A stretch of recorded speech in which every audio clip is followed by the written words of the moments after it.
Welcome to Nameless Debate Radio, where radioactivity is contagious. You can join us in broadening our minds on the Nameless Debates Discord via the link below and even feature here yourself, if you've got what it takes. What's on your mind, dude? Right now, I don't know. I didn't have anything in particular in mind, but I really like the topics that you put up, and I'm excited to talk about like what is philosophy. It's gonna be really cool. Yeah, definitely. I'm pretty excited to do that as well. Yeah, honestly, I just want to talk about it now. If you're down a little bit, a little Yeah, pre-pressure. that sounds good. So like, let me give you like my real like feelings on this. Like, definitely, there's gonna be Yeah, emotion definitely. involved. Like Okay. covering my lens because like I feel such a deep embrace in this word in this tradition. You know what I mean? Mhm. And I know you know what I know that you feel you have a similar calling, but we have totally different experiences. Yeah, You know yeah, what I mean? yeah. So for me, like you remember like the basis of my study and everything. So I don't have Yeah. to go into all that, but I mean, since we're recording, I'll like just quickly like mention again, like I want to deorientalize academic conceptions of philosophy. I want to move away from this East versus West mentality of separating certain religious traditions or literary traditions as different from philosophy. So Thales is said to be in the Western philosophical tradition the first philosopher. At least Yep. that's how I was taught classically in That's how school. I was told as well. Yeah. So Thales' father, Examius, is a Phoenician guy, right? He's a Mhm. Phoenician. Same people who gave the alphabet to the Greeks after the Greek disaster, the Mycenaean disaster, right? After they get out of the Dark Ages, they pull up to Crete with this alphabet, and uh, I'd say about I don't even know how much longer later because the Dark Ages I think end around 750 BC. I could be wrong. Let me just Google that really quick. Mhm.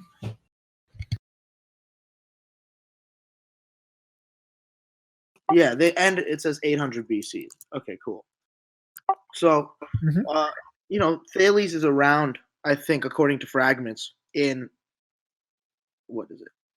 I don't remember if it's like 7th century or 8th century or what, but like 700s BC, right? He's pre-Socratic. This guy's going back. So Thales' father Examius, in terms of the time period, is showing up around the same time that the Greeks are getting their written records back down, which is very exciting because we still haven't really decoded linear A and linear B, the languages they used before the Mycenaean disaster. But Mhm. like, the reason that I'm going into all this background is just because I want to like collect my thoughts on it and just Sure. give Yeah. No, that's fine. context to my emotions behind it. You know what I mean? All Definitely. right, cool. So I guess the way that I feel about this is you have the first notation of philosophy starting in this Greek area, right? Like, because Greece is seen as like this true, like flourishing rise of civilization for so long in classical thought, in recent classical thought, rather. Mhm. So, as a result of that, like other older civilizations that gave rise to the ideologies in Greece are largely discredited. They're not really considered for a long period of time, uh, despite the fact that they were very, very aware of these other civilizations during the point in time that Plato and the Socratics are alive. Like they talk about them. You know what I mean? Yeah. Um, Definitely.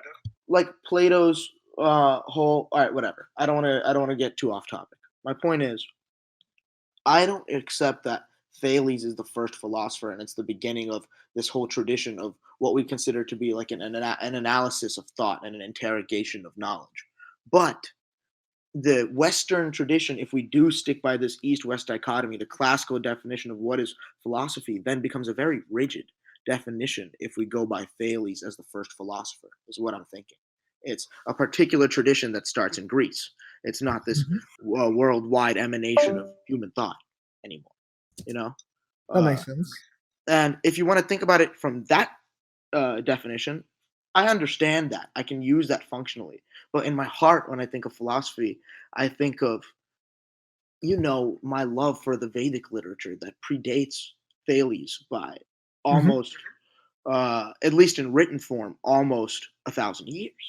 That's crazy, you know. Definitely, yeah. Just to be conservative, let's say the Vedas, according to Stephanie Jameson, in her Oxford University translation of the Rig Veda, says that if she's being generous, 1200 to 1500 BC is when the Vedas were actually codified and written down in Vedic Sanskrit. And Thales, let's just search up a basic Wikipedia search will say that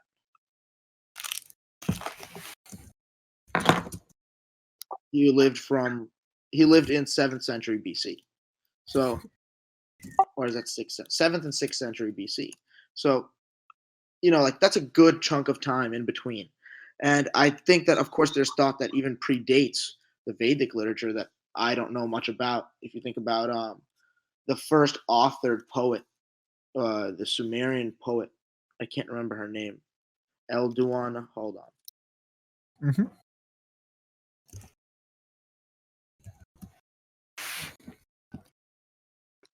Enheduanna, an Akkadian poet said to live in like 3rd millennium BCE. So some crazy shit, She's the first credited author. It's a long fucking time ago, and anyone can Google this. I'm not gonna just give one source. Just you can search up Enheduanna, Enheduanna, or you could just search up first credited author. It'll show up. This is at least what we consider at the moment. Anyway, I don't know what goes on before that, but I believe that human beings have been philosophizing for a long time, and when people try to separate things into what is and what isn't philosophy, when it's an interrogation of knowledge and thought with another person and internally, then I don't feel like it's fair to say like something isn't philosophy. It's such a large overarching term. But when people want to get specific in order to create these classifications, if they want to, for whatever specific functional use in an argument, they want to say philosophy is something classically. I would say it's historically considered to be this very Western tradition that starts with Thales. Definitely. I think also, I'm not sure that the more common argument that I hear is that what is not philosophy rather than what is, right?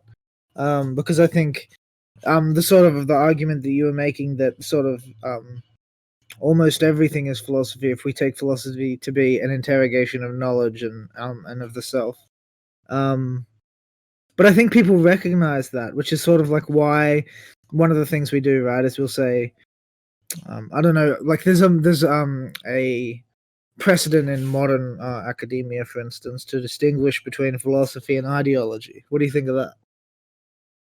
I think that it's a further classification that's used for a specific function, like when you separate philosophy and religion, because the connotations are different. So I definitely think you're right. Like these are things that we can agree on, and then we go from there. Like you bringing up like this distinction between philosophy and ideology makes sense in terms of the context of asking this question: what is philosophy? When we already agree on this premise that it kind of covers a lot of things, but now what? Right? Yeah, we want to specialize the definition. We want to operationalize. Yeah. That's exciting, but it's very hard for me. Like, I guess that's why I'm talking about it now before we get into it. Sorry, I got a burp stuck in my. No, you're good. Ooh, sorry. You're good, man. Oh yeah, that little reflux coming up. Ate some kiwi. But yeah, like I find myself having difficulty committing myself to a particular specialized definition of philosophy. Okay. I would want a context. I would want the other person or someone, or even I could do it myself, be presented with a variety of situations in a case-by-case basis. Sure. And then they ask the question, what's philosophy here? That makes sense. You know what I mean? Okay. Well, we can deal with a particular context. I'm not particularly good at preparing and laying out a structure that will lead us to a correct answer, but I'm good at stumbling my way through it. That's what we've done before, and it was a real fucking blast. So definitely, I'm not worried about it. Okay, so let's deal with I think, for instance, that the difference between philosophy and ideology, the reason that we make that distinction is because there's a difference in the way that the individual performs whatever the activities associated with the philosophy / ideology are, right? So, and you Yeah, sort like of... a symbol. Word is like a symbol. Sorry to interrupt. I No, agree. you're all good. I was just thinking, like, you brought up sort of like the performative element of philosophy before. You said philosophy has to do with an interrogation of knowledge or of the self. And I do think that's a pretty good start on a broad performative definition of philosophy. And I think that ideology, I would say, in that performative element differs slightly. So what if we had to like expand on what you think the difference between like when it comes to like holding, practicing, and thinking about an ideology compared to philosophy, what would you say the distinguishing factors are? Okay. So if we're making the distinction, right? Because we've both agreed, yes, we're making the distinction. Yep. And that's a beautiful thing. In that case, I think that philosophy is something that is done materially in that case. Like you think about the Socratics, they applied and lived their philosophy day to day. Correct. Ideology is something that you don't have to you don't have to practice what you preach. You preach, unfortunately. You know what I mean? Like you can take a point up for the sake of an ideology that may not align with your philosophy. Interesting. Do you see where I'm going with this? Yeah, I see where you're going with it. I hadn't thought about that before. I'm stumbling. Okay, so philosophy then has an authenticity to it, which is not necessarily present in ideology. I don't know about that. It's more like it has an immediacy in its action, from the execution of the thought to the action itself. Philosophy is like, I don't want to say it's like habit, but like still sticking with this Aristotle, like with this Socratic definition, like Socrates is said to have applied his philosophy. The pre-Socratics said to have really applied their metaphysics in their day-to-day life to the point that it was like a real practice, ritual for them. Aristotle develops his idea of habits and virtue off of the idea of applying and living your philosophy. You know, Correct. Yeah. if we're looking at these guys in this particular tradition, when we make this distinction, it's something you do. And at some point, what we call philosophy very much, yes, maintained some of this, but created what you are distinguishing as ideology, in my opinion. What we are yes, I agree with that. and yeah, go on, yeah. So I'm just thinking about the thing that you said, right? I was a bit shaky on what I said. I was just saying what you thought of it. Authenticity isn't quite right. I agree. You said it was immediacy, but I wasn't quite sure what you meant. You said immediacy with regards to was it the link between philosophy and action? Is that right? I think I was. Let me rephrase it better now. I said thought and action, but let me say it in a way that correctly translates what I really am believing in this wordless mind of mine. That's what I like. Let me give you my ideology. so like in this case, or yeah, philosophy is something that I feel like you do, you perform, you enact, you use your agency on. And ideology seems to be this more internal process that you can communicate to other people, but you're not necessarily performing. You can have your ideology correlate with your philosophy and fuel your philosophy and the actions that you take, right? Or you can have them conflict, and then you could find yourself at a crossroads of choosing between your philosophy and your ideology. And I know I'm still not very strictly defining either of these terms, but to me, philosophy is the application of an ideology. An ideology is a internalization of philosophy and a reflection on philosophy. Ideology is like when you analyze the philosophy. Interesting. Because ideology is often used to refer to a particular type of philosophy, which is like concerned with a particular approach to social problems and stuff like that. And it usually comes with prescriptive power. It tells you what to do. A one-size-fits-all, so to speak, solution for addressing social woes or something like that. So, for instance, That's more like a Marxist definition of ideology to me. You know what I mean? Like It's a definition of ideology that corresponds to a description of Marxism, sure. But ideology, sorry, ideology, isn't that old. I think I'm just using the word and how I would distinguish it from philosophy in this case in order to create a distinction between the two that I'm functionally comfortable with. But if we're talking about how people tend to separate the two, that's a little more difficult for me to answer. Sure, definitely. Okay, so that's a bit of a tension anyway. So philosophy, then, you think is related to it's related to your applied approach to the world. So do you think that someone who has it is your applied approach to the world to me? Okay. Your applied approach to acting in the world or thinking about the world? It's hard for me to make a distinction between those two things. You think it's both? I don't think I've made the distinction yet. You know what I mean? So if I think that, well, I'm defining philosophy here directly relative to ideology being involved, right? Sure. So ideology is a reflection of the actions we take, the behaviors we hold, the thoughts we have, right? Like if I think a certain thought that I haven't, that like if I think a thought in a moment and I base an action off that thought, right? That's philosophy to me. Okay. And ideology would be thinking over that later and thinking, do I like that part of myself? How does that contribute to my overall lens on the world? How do I feel about the action I've taken? And that slowly constructs my lens. You know what I mean? It's like ideology is like a perceptual lens to me. I actually have not heard that definition of ideology before, but that makes sense. I'm just forming it now with you. Sure. You know what I mean? That does make sense, though. The idea of an ideology being more of a long-term approach to the world rather than a short-term reaction to it. Is that sort of what you mean? Just want to make sure. Say that one more time. I'm not gonna lie. It seems right now.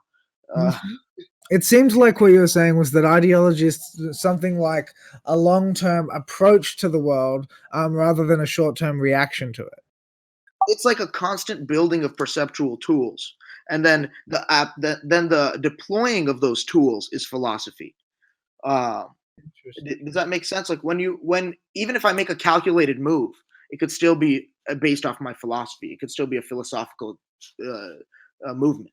And the ideological movement would be looking at that action and applying it to the way that I look at and approach the world upon my analysis, observation, reflection, and future action. Mm-hmm. So what would you say a philosophical thesis is? What is the criteria for a philosophical thesis? Is there versus an ideological thesis? I guess no. I think what I'm asking is I'm trying to move past the ideology versus philosophy distinction and give another example. I'm wondering, is there any kind of hypothesis about the world you can have which isn't philosophical? Or are all theses philosophical by definition?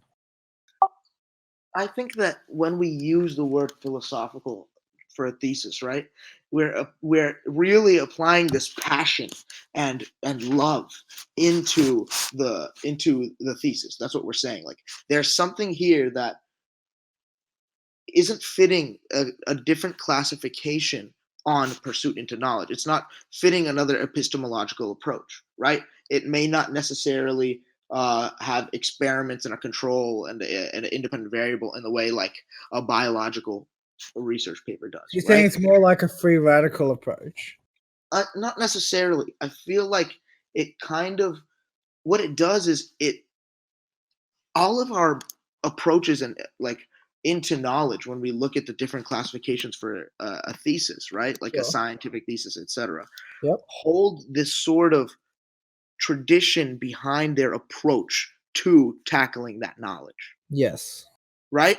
So if I had a scientific, like neuroscientific, neurochemical approach to the way that people react when they're in love versus a philosophical thesis on that, you're having two different techniques to approach something.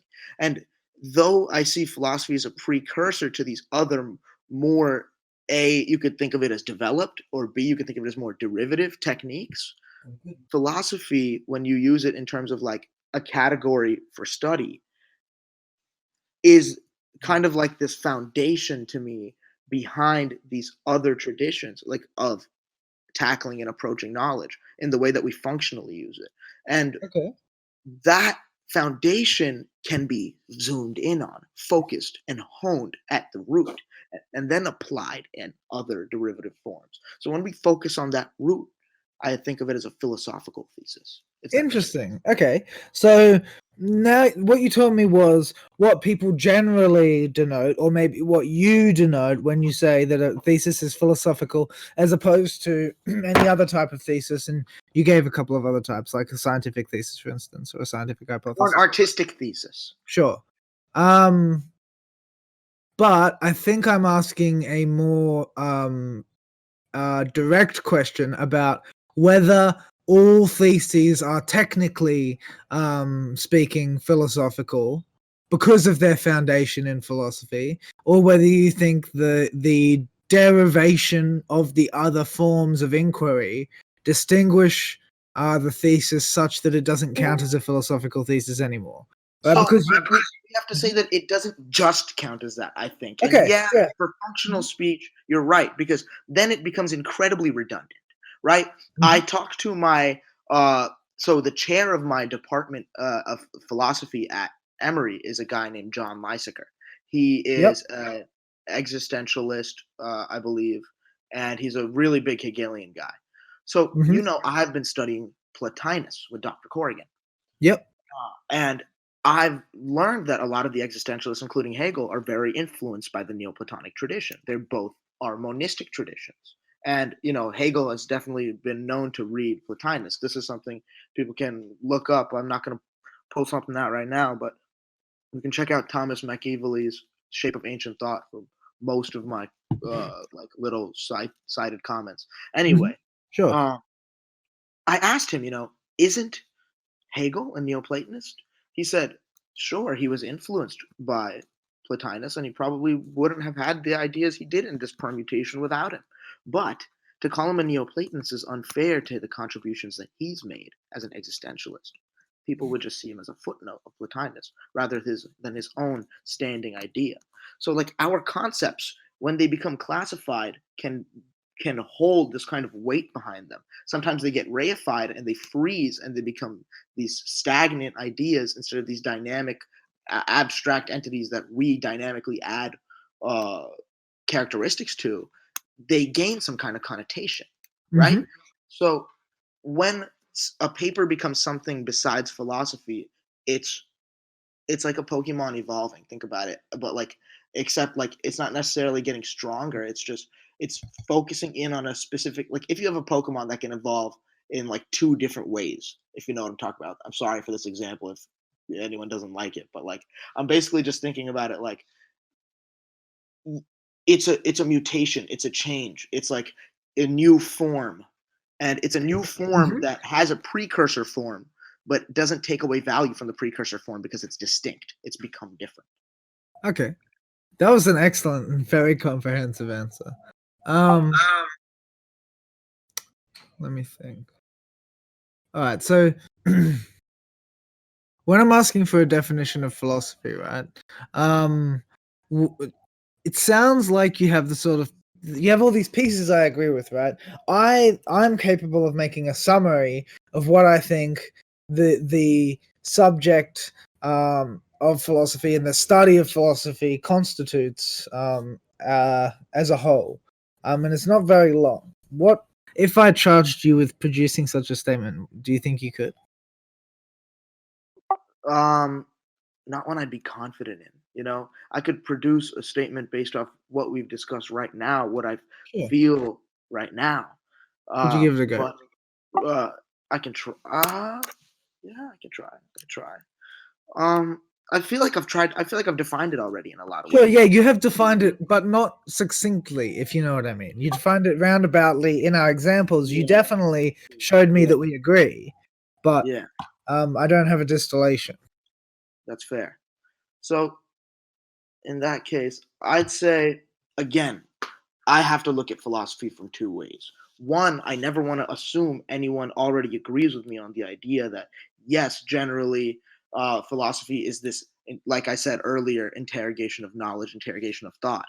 That is a very general, broad statement, but something that I think if you can't agree with me on this, I can't move to my second point. I want to illustrate that first point first. You know what I mean? So once we've said that, now we need a functional definition of philosophy in the sake of discussing it relative to other forms of knowledge, other epistemologies. So to me, philosophy is an epistemology that human beings have picked up. That I don't know whether or not it's something that was developed by human beings or something that's innate to us. I can't really answer that. My own personal thought on this is that, it's something that we've developed. Sure. But in that case, it's the epistemology we've used as a kind of foundation or stepping stone to recording and passing down information into different forms. And the recording of information is important because you can't interrogate unrecorded information. True. If that makes sense. That's true. So in the face of that, I think that it definitely has to be said. It definitely has to be said to be a tradition because it's something that is meant to be looked at after the fact, which means it's something that, in my opinion, is strongly inclined to be passed down and inherited. And then reassessed and reinterrogated. But it's a particular focused tradition that as time has passed and other forms of epistemology have formed or have come to be or have been developed, it has been looked at by other people with a lot of scrutiny, like why do we still use this? It's primitive, etc. But as it's come into the modern day, this ability to just analyze the thought before employing another one of these epistemologies we have now. That's how I want to say it. We have these other epistemologies that we can now employ as well. But as a result, there's a dilution of the method of just interrogating knowledge through the philosophical method alone. Which we've established is a precursor but still distinct from these other methods. So you get different results, possibly, or a different lens from just using the philosophical foundational method rather than using it as a precursor and then moving to a different method. This is a big. Oh, what was that? Sorry, I was watching Designated Survivor. I hit play by accident. Season 2. But yeah, I don't know if I've still given a definition of philosophy accurately. We're getting very close to what I'm looking for. But it's this to me primordial epistemology of humankind. I really like that description. Again, that's a really novel one. I haven't heard that before. I love it. There you go. That's my succinct after you've heard all the other stuff. The primordial epistemology thing, that is as close as anything you've said has been to what my definition is. Right. The other stuff you said seemed like it was related. So I was thinking more about the unique definition you gave before, the interrogation of knowledge. That is a uniquely philosophical student's interpretation of philosophy, right? Absolutely. Yeah, and I'm wondering, what do you think it would be if it included, I think, the other half of philosophy, which is the actual being of philosopher, that is the conceiving of your own ideas and the thinking about the world in a rigorous fashion? What do you think, if you could include, and let's combine maybe? Well, to me, this thinking and this reflection and this creation of thought is the knowledge that is being interrogated. You know what I mean? That's when we were. But do you think it's possible for philosophers to apply a method to understand things like? What am I trying to say? Let me think for a second. Do you think it's possible for a philosopher to apply a method that they've been passed down that they don't really understand, to understand things that are not embedded in the method itself? So they're using the method to understand new ideas, and then those ideas are what we would call their ideas, right? I think the methods are put into into new contexts in the face of new actualizations occurring, in the face of newness in the world. Okay. It's not like the tool is necessarily being changed so much as the things it's being used on are changing, so the format Definitely. changes. Sure. So when I think of how to explain to a layman my monistic philosophical, religious, metaphysical belief, Yes. right, that we talked about for so long, Sure. I love to go quickly to what I assume they'll accept as a layperson who is typically very secular. I'll Yes. jump to the Big Bang, and I'll say, ex nihilo nihilo fit, from nothing comes nothing, first and Sure, yeah. foremost. But before we even get to the whole first cause, you know how that is, because we can have a lot of fun there later. But when I look at the Big Bang, I think here's this mass, we say, that spread through a massive release of energy and continues to expand.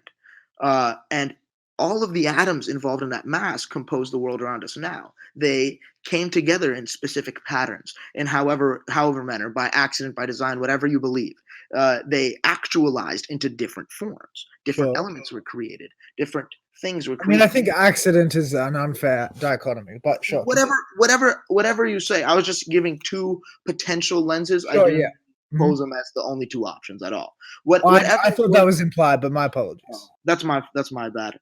I'm not speaking too well, but whatever your flavor of how and why it happened, what we believe by that theory happened is that these atoms came together in particular molecular arrangements. Sure, yeah. That new elements were created, that new materials were created.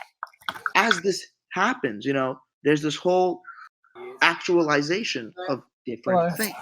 This is my religious belief of the one, and newness being actualized in different forms, and us being actualizations of one soul. Because you can say monistically, according to the Big Bang theory, we're all composed of one substrate. There's the substance monism, right?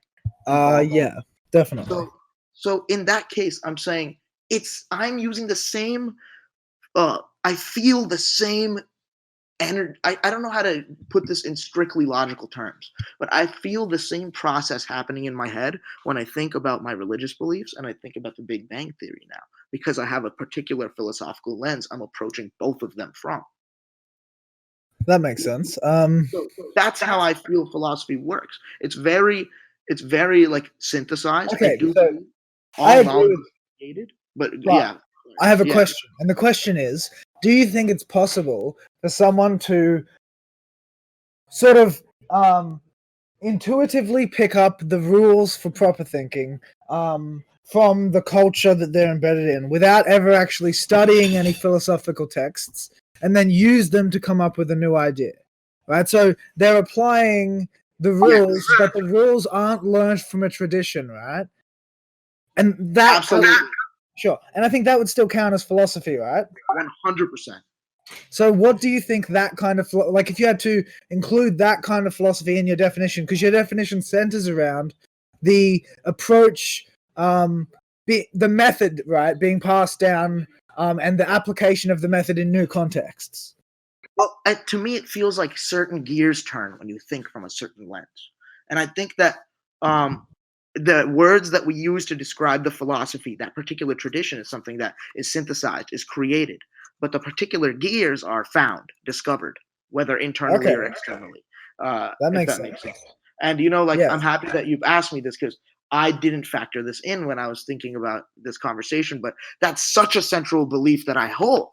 I definitely do really think so, Definitely. I think so as well. That's why I thought it would be I wish I could give a more direct definition, but when I say like these gears are the things that are discovered, you know what I mean? I like that metaphor, to be honest. Sometimes it's better to use the imagery because of that's why we have to be creative with language. You know what I mean? Like sometimes you get something across that you can't denotationally just deliver. Yeah, I agree. So do you want to hear my definition of philosophy? It speaks to the primordial epistemology. I don't want to. You don't mind. I think primordial epistemology captures it a little better than my definition, to be honest, because that more directly references its place in history and in knowledge. My definition is much more general. It's just the art of proper thinking. And I want you to give me proper thinking's like operation here, because it shows me how your feelings are attached to this art.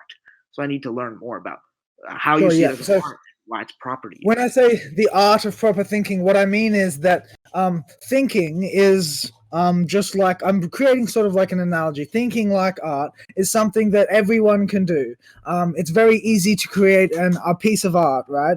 But doing it well, creating something that reflects beauty to an audience, right? That's difficult. It takes skill, and you have to follow certain rules that are not obvious, rules that you can't necessarily find written down anywhere. You have to sort of figure out what the rules are, but there definitely are rules with regards to aesthetic appeal, you know what I mean? Even though they are somewhat nebulous, there are rules that you have to follow, and following those rules is what determines the skill of an artist, especially when they can break them or not. So when I say the art of proper thinking, I mean the ability to think in such a way that you follow the rules that other people haven't figured out are there yet, and come to conclusions that are true by virtue of their being included in the set of rules that govern proper thinking, right? But it's part of an artist's job to uncover things about what we know that we do not yet know, right? And I think that the art of proper thinking sort of like captures a domain of thinking which governs all knowledge, right? But even knowledge that you don't have. So the art of proper thinking would lead you to all the knowledge that you could have. And all of the methods that we have to get to knowledge now fall within the domain of the art of proper thinking, right? And the reason that I think that that's a better definition than appealing to the tradition of methodology is that it includes the idea that one can discern the rules for proper thinking and become an artist in their own right without studying under a master. Do you know what I mean? Yes, but I just I feel like art, right? The rules are created by the artists and the audience. So like the way just like starting with art, right? Hear me out. I feel like what we know is strictly from a human lens, right? I don't know about any a priori knowledge. I can't be sure. So when I work with this definition, like I can see where you're coming from, and I agree that it's this art, and I agree that there's this properness to it. Just to interject quickly, part of the appeal of the art analogy for me is that I think that there's a certain elegance to proper thinking, which is absent from non-proper thinking, that you can observe in good art that is absent from bad art. But shitty art exists, and shitty philosophy exists. And yes, but shitty thinking, I think, counts. It like, even though it counts as philosophy in the sense that it's thinking of some kind, right? I think shitty thinking, incoherent thinking, is barely considered philosophy. But think about it. We distinguish between shitty thinking and shitty philosophy. I look at so many philosophers, I don't fuck with them. I think they're shitty. And that has a lot to do in like art.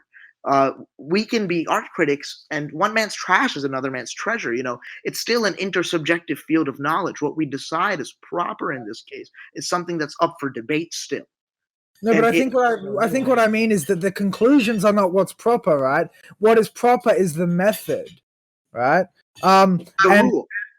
Sorry? Like you're saying these rules, right? Is that what you mean? So in my eyes, like these rules, the rules being are different for different people, depending on the laws of logic aren't different, though, right? But hear me out. If I'm a postmodernist artist, sure, versus I am a Baroque artist, my rules are totally different.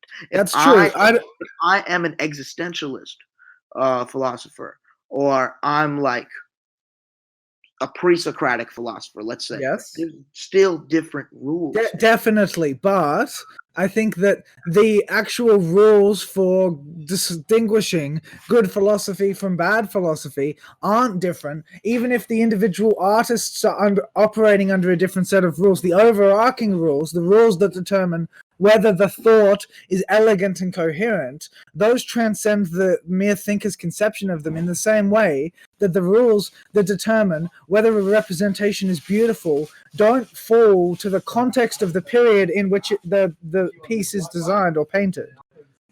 But some people may see this beauty and some people may not. Do you agree with that? Sure. But yeah, of course I agree with that, because perception interferes with like What's really yeah, like what our preferences sort of infringe upon our ability to perceive the world, you know what I mean? But whether or not something has...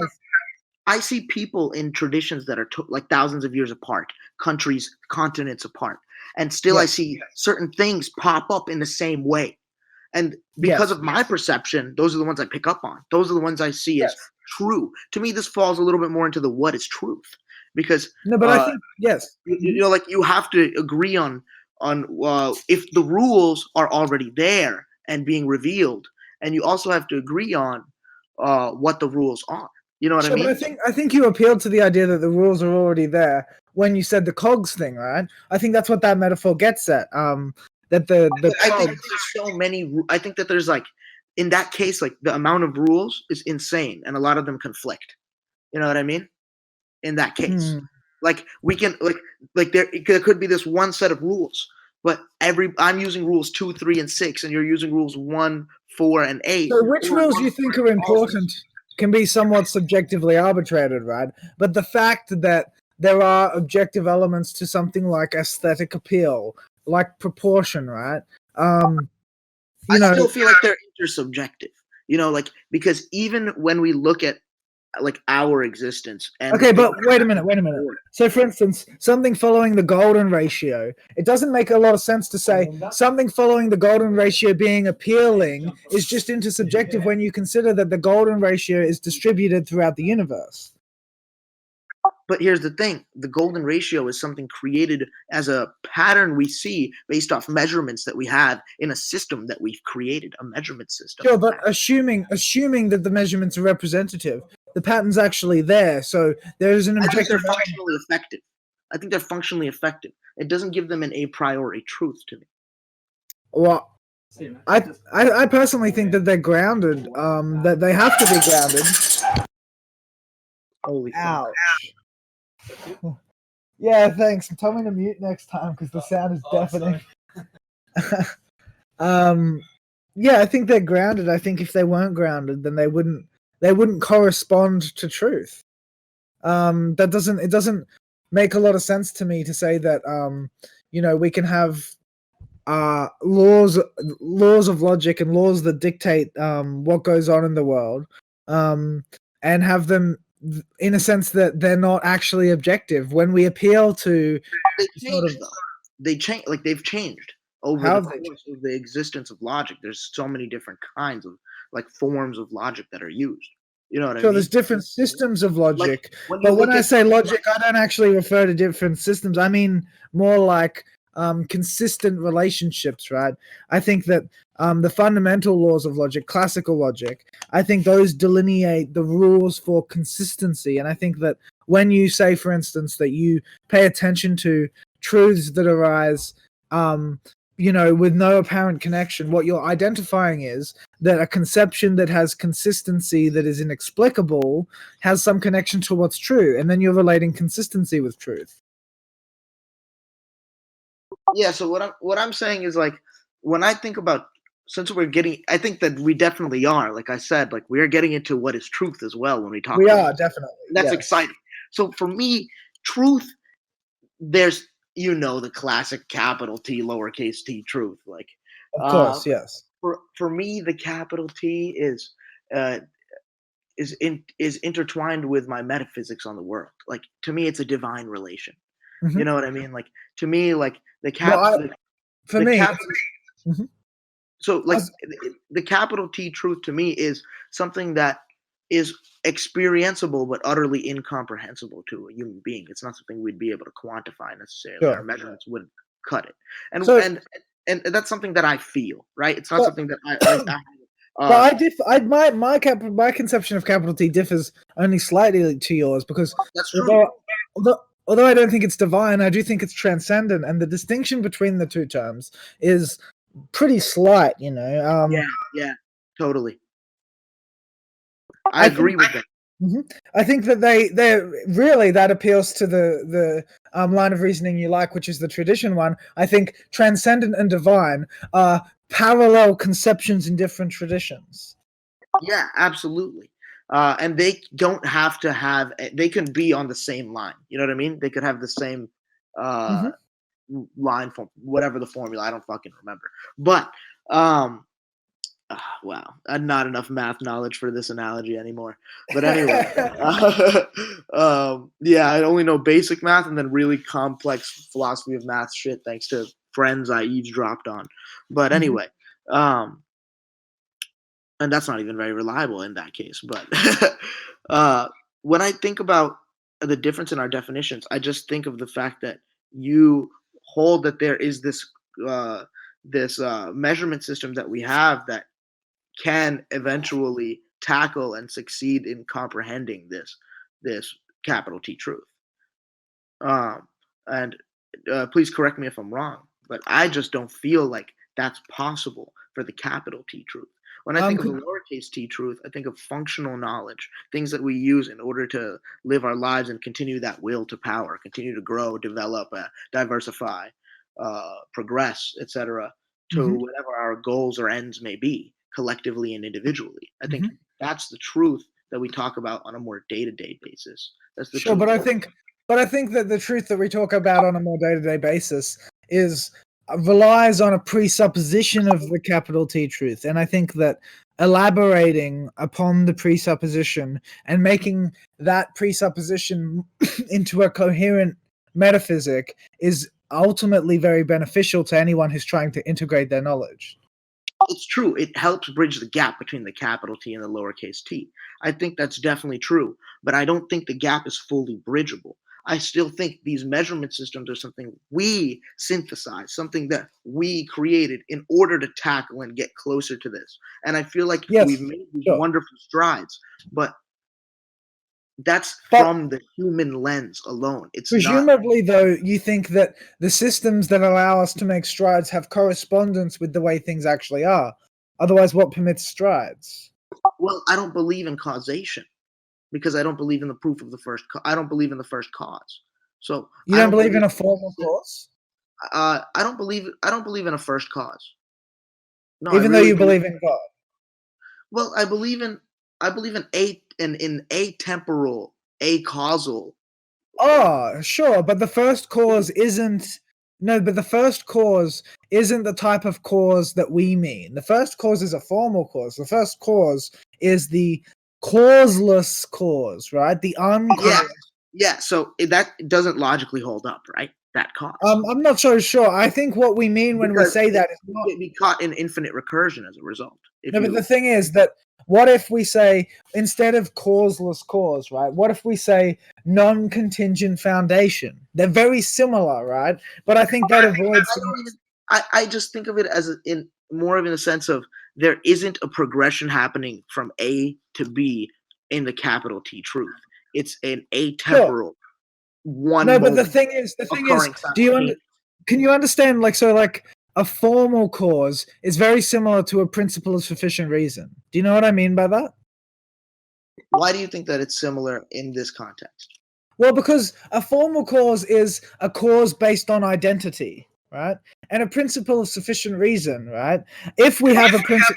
Yeah, but I just don't believe. I don't believe that the principle of sufficient reason applies for the capital T. I believe it applies in our functional behavior. No. I think capital T is the principle of sufficient reason for everything else. That's interesting. I feel like everything else is very much just a human-centric view. No, but when I say everything else, I mean like existence. I think capital T truth is the sufficient reason that existence is true. I see. To me, like existence being true is a very difficult thing to define. Incredibly so. You know. Okay, so sure. For me, do you get why I say So that? yes, I do. But I think what I'm saying is, so you referred to the infinite regression before, right? Yeah. Yeah. So a way to terminate the infinite regression is to say that the first cause or the formal principle of sufficient reason, the sufficient reason that things have to be true, right, is that by definition they couldn't be any other way, right? And if you answer like that, do you understand that You haven't qualified what truth is in that case. You know what I mean? It would be a sure. semantic So truth is consistency, falsehood is contradiction. See, to me, that isn't necessarily like that's not capital T for me. That's all I'm saying. To me, No, I agree. that's our functional knowledge. When we have consistency, we have the ability to replicate. We have the ability to display. No, I'm saying I think that I'm saying I think the reason that is a function of our knowledge is that consistency as a property is a fundamental aspect of truth. It is self. I don't believe that. You don't believe truth is self-consistent? You're talking about capital T truth. Yes, of course. Yeah. I think that it doesn't fall inside of this dichotomy of contradiction and consistency because those are terms that we use to tackle. No, I agree. It doesn't fall into the dichotomy because capital T truth cannot be contradictory. It is entirely consistent.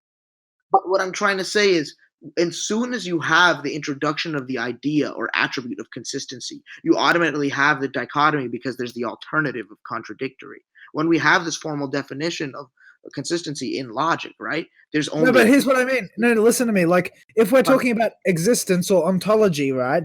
A contradiction in ontology doesn't exist. By definition, think about the words. But what I'm saying is the capital T truth is something that can't be tackled by our measurement system, our classification. No, but just listen though, because I'm talking. These words. So capital T truth. I'm talking about capital T truth, right, as being the basis for the existence of all other things, right? So that's ontology, right? In ontology, right, contradiction isn't possible anymore. Because a contradiction in ontology means that the contradiction or the contradictory thing doesn't exist. And if it doesn't exist, there's no contradiction. There is a very much a lot of philosophy that focuses, especially very like Buddhist philosophy, that focuses very much on displaying, and the earliest Vedic philosophy that, you remember that poem I sent you? That yes, said, I know. I remember. Nothingness was not existence nor non-existence. Then the destruction of contradiction and the destruction of consistency. So here's this thing. What I think is like these ideas, consistency, contradiction, they are words that we are using. I get what you're saying. Once a contradiction is displayed to not work, it shows that it doesn't exist because it doesn't work. No, but I'm saying in the techniques that show that something not working and something working. No, that's not what I mean. So contradiction Look, contradiction in poetry. He's talking about what they map to. Contradiction in poetry and philosophy works as a signpost, as a marker for truth, right? It directs you to what's true, right? In some traditions, it's used to show you not the way not to go, but the way to go. I understand, and that makes sense to me. I think it does both, but what I'm saying is, specifically with regards to ontology, which is the study of the existence of things, right? If you have a thing in ontology that is contradictory, then it isn't contradictory because it's not there. And a contradiction in ontology is an exclusion from existence. To me, something not being tackleable by us doesn't invalidate its existence. Like us, I'm not saying. I don't think that. I'm not saying for us to say it's not there is us making a very bold claim. Is my point. Maybe, but I'm just saying. I'm not saying it's incomprehensible. I'm saying, based on my analysis of the terms, right?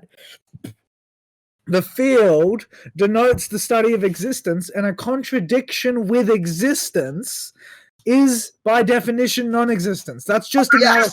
Yes, but I don't connect truth with the capital T to existence. That's Well, what I don't think that the two are distinguishable, to be honest with you.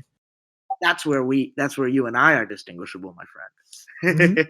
Mm-hmm. Yeah, it's just as I've said, like I have this. I'm sorry, very but like, strong- what if we think about it more as like negation than like some sort of like positive belief it doesn't exist?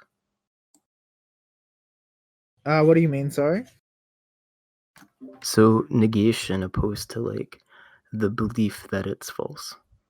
Instead of saying it's false, it's saying it does not exist. But what I'm trying to say is words like existence and non-existence still show our ability to assess and measure whether or not they. I agree. true. So no, but all I'm So saying to is me, like let's just that's the separation because Yes. I go to the end, the extreme of the Okay. incomprehensibility. Yes, right? I understand. I have that distinguishing Yes. factor. So you're That's- appealing to the limitations of human perception and knowledge, right? Absolutely. So here's what I'm saying. I'm saying is, provided that you granted me, for the sake of argument, that it wasn't beyond the limits of perception or knowledge, right?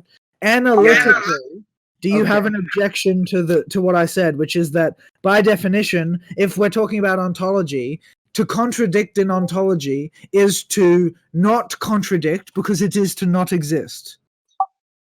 When we don't distinguish truth and existence, and we do suppose this, and I'm really glad that you did say this. I know that before we have done this, like clarification before this contextualization. Of course, I have no objections. It makes total sense to me, man. Okay, that makes sense. Total sense to me. But as you understand, like Of when we course. stumbled in, this presupposition wasn't there.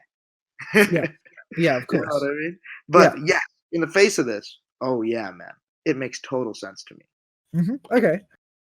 So I wonder what you think. Could you tell me what you think the difference is between existence and truth? See, like this is where it becomes so difficult to defend a point from this philosophical tradition, where we have to use words in order to translate to each other what we're thinking. So you're saying you can't communicate it to me because it's not something you can capture with words. Yeah, and yes, but you know what? I can't say that it's beyond human perception. I can say it's beyond what you and I have together started to agree on, the things we've already agreed on what philosophy is. I feel like something that you directly experience that cannot be translated, that cannot be recorded, that's atemporal. That to me is the capital T truth. Like when someone like has that kind of moment, you know what I mean? Definitely. So that's the capital T truth to me, and it just breaks all of the foundations of knowledge and the presuppositions I have when the experience happens. And it's a purely experiential knowledge. But all I have when I walk away from the experience is the knowledge of its occurrence, not any of its qualities, because the qualities are not translatable to me into our words. That makes sense. Okay. All right. So do I'm not sure if you directly believe in God. Do you believe in God? I've laid out my metaphysics to you, and that's what I believe, and I like to call it God. Okay, that makes sense. So but you would say that it's a good lens to give to people, depending on who I'm talking to. If I tell someone it's my metaphysics, they have a little more of an impersonal approach to it, because I have a lot of emotions. I have a lot of emotions and personal like feeling connected to the metaphysics. So it's God to me as a result. Definitely. It's to me the ultimate truth. So do you think that God is everything that exists? I strictly am a monist. I strictly believe that right? our entire everything that exists, everything that could, everything that doesn't, and I believe that the entirety of what we when we try to grasp on what reality is, right? All of that is encompassed within this homogeneous substance from which we are all composed and actualized into different configurations. Okay, but you would say reality is more than just what exists. You would say reality includes what doesn't. Potentially, it could, because reality includes things that don't exist anymore and things that will exist. Okay. Reality as a whole doesn't factor in time in the particular moment in my view of it, because to me time is like human processed means of measuring distance. So does reality include anything that is not true then? I don't know. Not capital T true. I don't know. We could explore it, but capital T true, like there's no not to it to me. You know what I mean? That's the idea of the monism. Like I feel like that's what I said to you before. I feel like I can't say that it's. You just said there's no not to it, and what I was saying before is like what I'm saying is like the not is encompassed within it. Like it doesn't have an other. It doesn't have an other that can be conceived of. No, but I think that the not is of an other to consistency. But there's no not to it though. Even if not, the concept of not is encompassed in it. There is no not on the level of its existence. Is that right? But what I'm saying is, it's not like the not does not exist. That's not what I'm saying. I'm saying no, but it's like not does not exist at the level of its existence. The concept of an alternative to it is inconceivable. Yes, which is like saying not does not exist at the opposite at the level of its existence. I don't think so, because it's conceivable, but not. If something doesn't exist, it's still conceivable. A unicorn doesn't exist. Yeah, but that's the thing is, any alternative being inconceivable means it could never not be that way. Hear me out. A unicorn is conceivable. Yes. But a unicorn does not exist. A unicorn does exist as a mental construct. Okay. So, could I point something out that I think has kind of been missed in this? But sure, go. Like I've been kind of waiting for people to say this, but anyway, so I think we ought to consider the philosophical definition of this layered. So fundamentally, I would say philosophy is all, but philosophy traditionally established within the record by Thales of Miletus is an attempt to understand the world through our perception. But then another layer below, academically, philosophy is philosophy, including Western and Eastern, continental and analytic, is the discipline of true proper thought. And then even more below in the lay sense, philosophy is defined as something one does. And I think that that's the most encompassing way to view it. As something one does, that is as nebulous as a definition in can the get. lay sense. We kind of touched that kind of idea earlier. The point is, right? Something that one does is like informed by the things that people perceive. So I think this is like you know, when somebody says like, oh well, my philosophy is to live a good life, you know, that's a lay definition. Okay, wait a minute. Which is subject to the academic definition. Wait. Actually, Dharma did say something like this before. He said that philosophy was something acted out, I believe, was a good way. We talked about philosophy, its definition relative to ideology. So in this relative like duality we had created just for dichotomy. The sake of comparing the two. Yeah, we could call it a dichotomy, but we could introduce a third or fourth element too if we wanted to. No, I just mean that for the purposes of what we laid out, it was a dichotomy. Yeah, that's true, previously. So in the face of that, we did establish something along the lines of what you said very succinctly. It's something one does. What we had said is, and you know, clarify for me and think if I miss anything or I get anything confused, is that philosophy is like something that even if you calculate it and then you enact it, right? It's the actions and behaviors and thought processes and patterns you take in moments, during events, during actions. And then while you may be simultaneously doing philosophy while you perform the act of cultivating ideology, ideology is an analysis and assessment of those behaviors, thoughts, actions, events that happened, and a decision of how it's going to add to your lens, within my layers, I would say that's traditionally. Specifically, I think a good way to put that last bit is that it's a comparison of the approach with your values, as it were,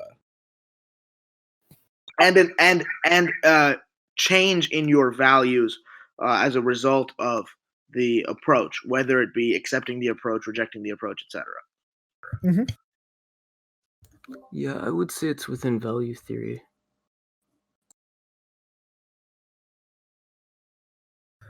So where were we? We're talking about truth, and our differing conceptions of truth. I asked you if, with the distinction in mind that I think unicorns exist. I think everything that you can conceive of that doesn't exist externally to your mind exists within your mind and is real as a consequence of the reality of your mental state, right? So, We even have a Mac word for that, pataphysics. Sure, yeah. You can conceive of, like in terms of consistency, you can conceive of contradiction. Sure, but what I mean is that before you said that not does not exist for God, right? That, and I translated that to on the level of his existence there is no not, right? And Well, that there's no his for me, right? There's no oh anthropomorphic. sure, sorry, It's just a name for this entity. Can I just use his for convenience, having clarified that you don't mean that, I think of it more of a particular metaphysic better than sure, and I understand that.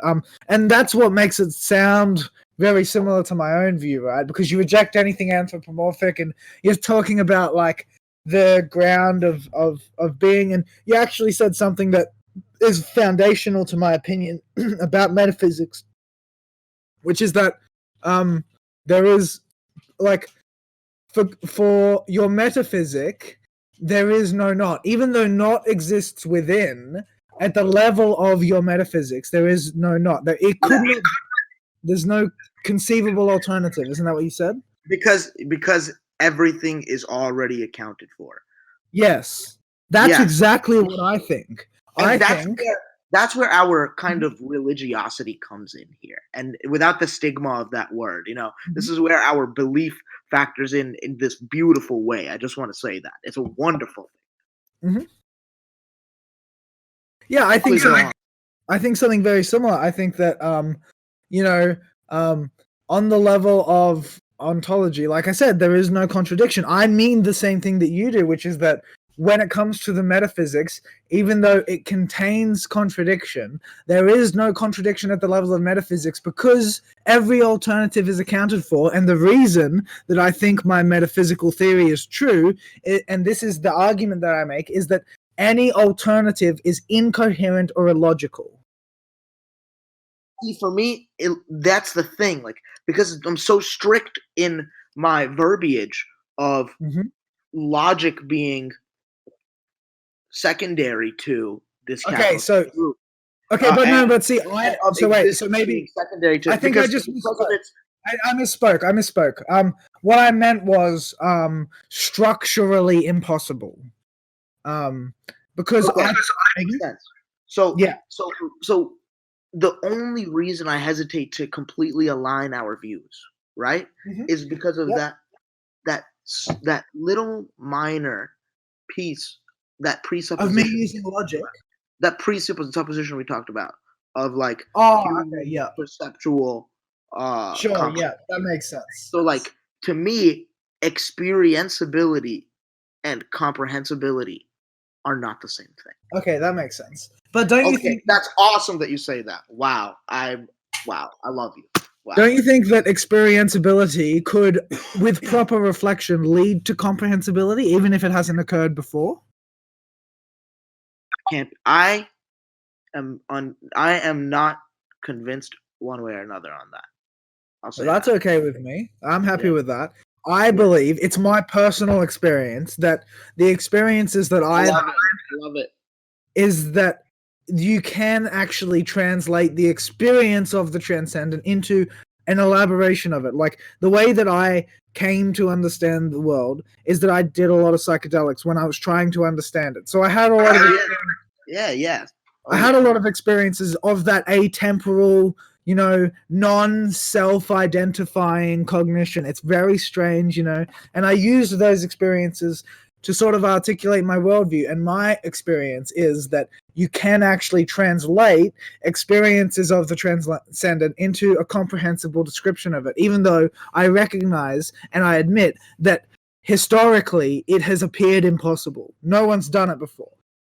To me, it gets reduced when the ego is introduced. Once I try to comprehend it as I, Once I tried to bring Sure. it down to my level, I Yes. lose info. And the reason it's not translatable is because it wasn't given to me in the Okay. first place. It was an Dharma. all-encompassing Do you know experience. how I So, didn't? so I have a thought about something. One sec. I'm One kind sec. of curious One sec, how sorry. how One much sec, do you folks one think sec, sorry. DM. aesthetics plays into DM. this? Wait a sec.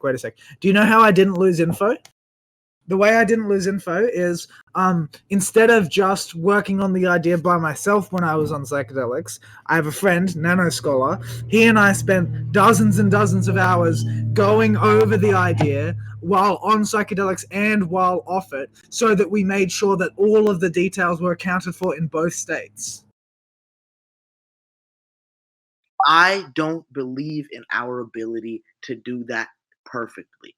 Like I I don't said, think we did it perfectly, but you and I do a really, really good job of having a Oh, yeah. coherent dialectic, right? Yeah. Yeah, I'm saying imagine that you and I spent hundreds of hours working on one problem together and used, like, you know, all of the tools at our disposal to make progress on it. Maybe we could.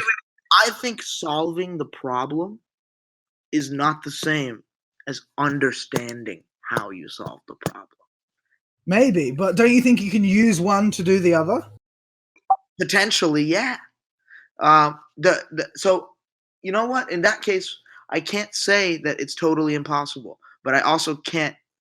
I'm not there. With, I'm not there That with makes you sense. to be able to say it definitely is possible. That's okay. That's excellent. That's progress, because previously when we've discussed this, it's always been just for the sake of argument, and then, you know, once we're done arguing, you disagree with me again that it's even possible. Yeah, but here's the thing. What Sure. I'm doing there is acting on my fundamental assertions of what I believe to be absolutely true. But in my action of being so certain of its impossibility, of its incomprehensibility, I am making a very egotistical claim of comprehensibility. It's a hypocritical Sure, yeah. And I always observe that, but the reason I've never said it to you is that I assume you know that, you know. I know that the reason that inconsistency occurs is because of my own experiential knowledge, which to me takes such precedent sometimes. You know what I mean? Mm-hmm. It's my own, like your experiences are the things you've been able to translate.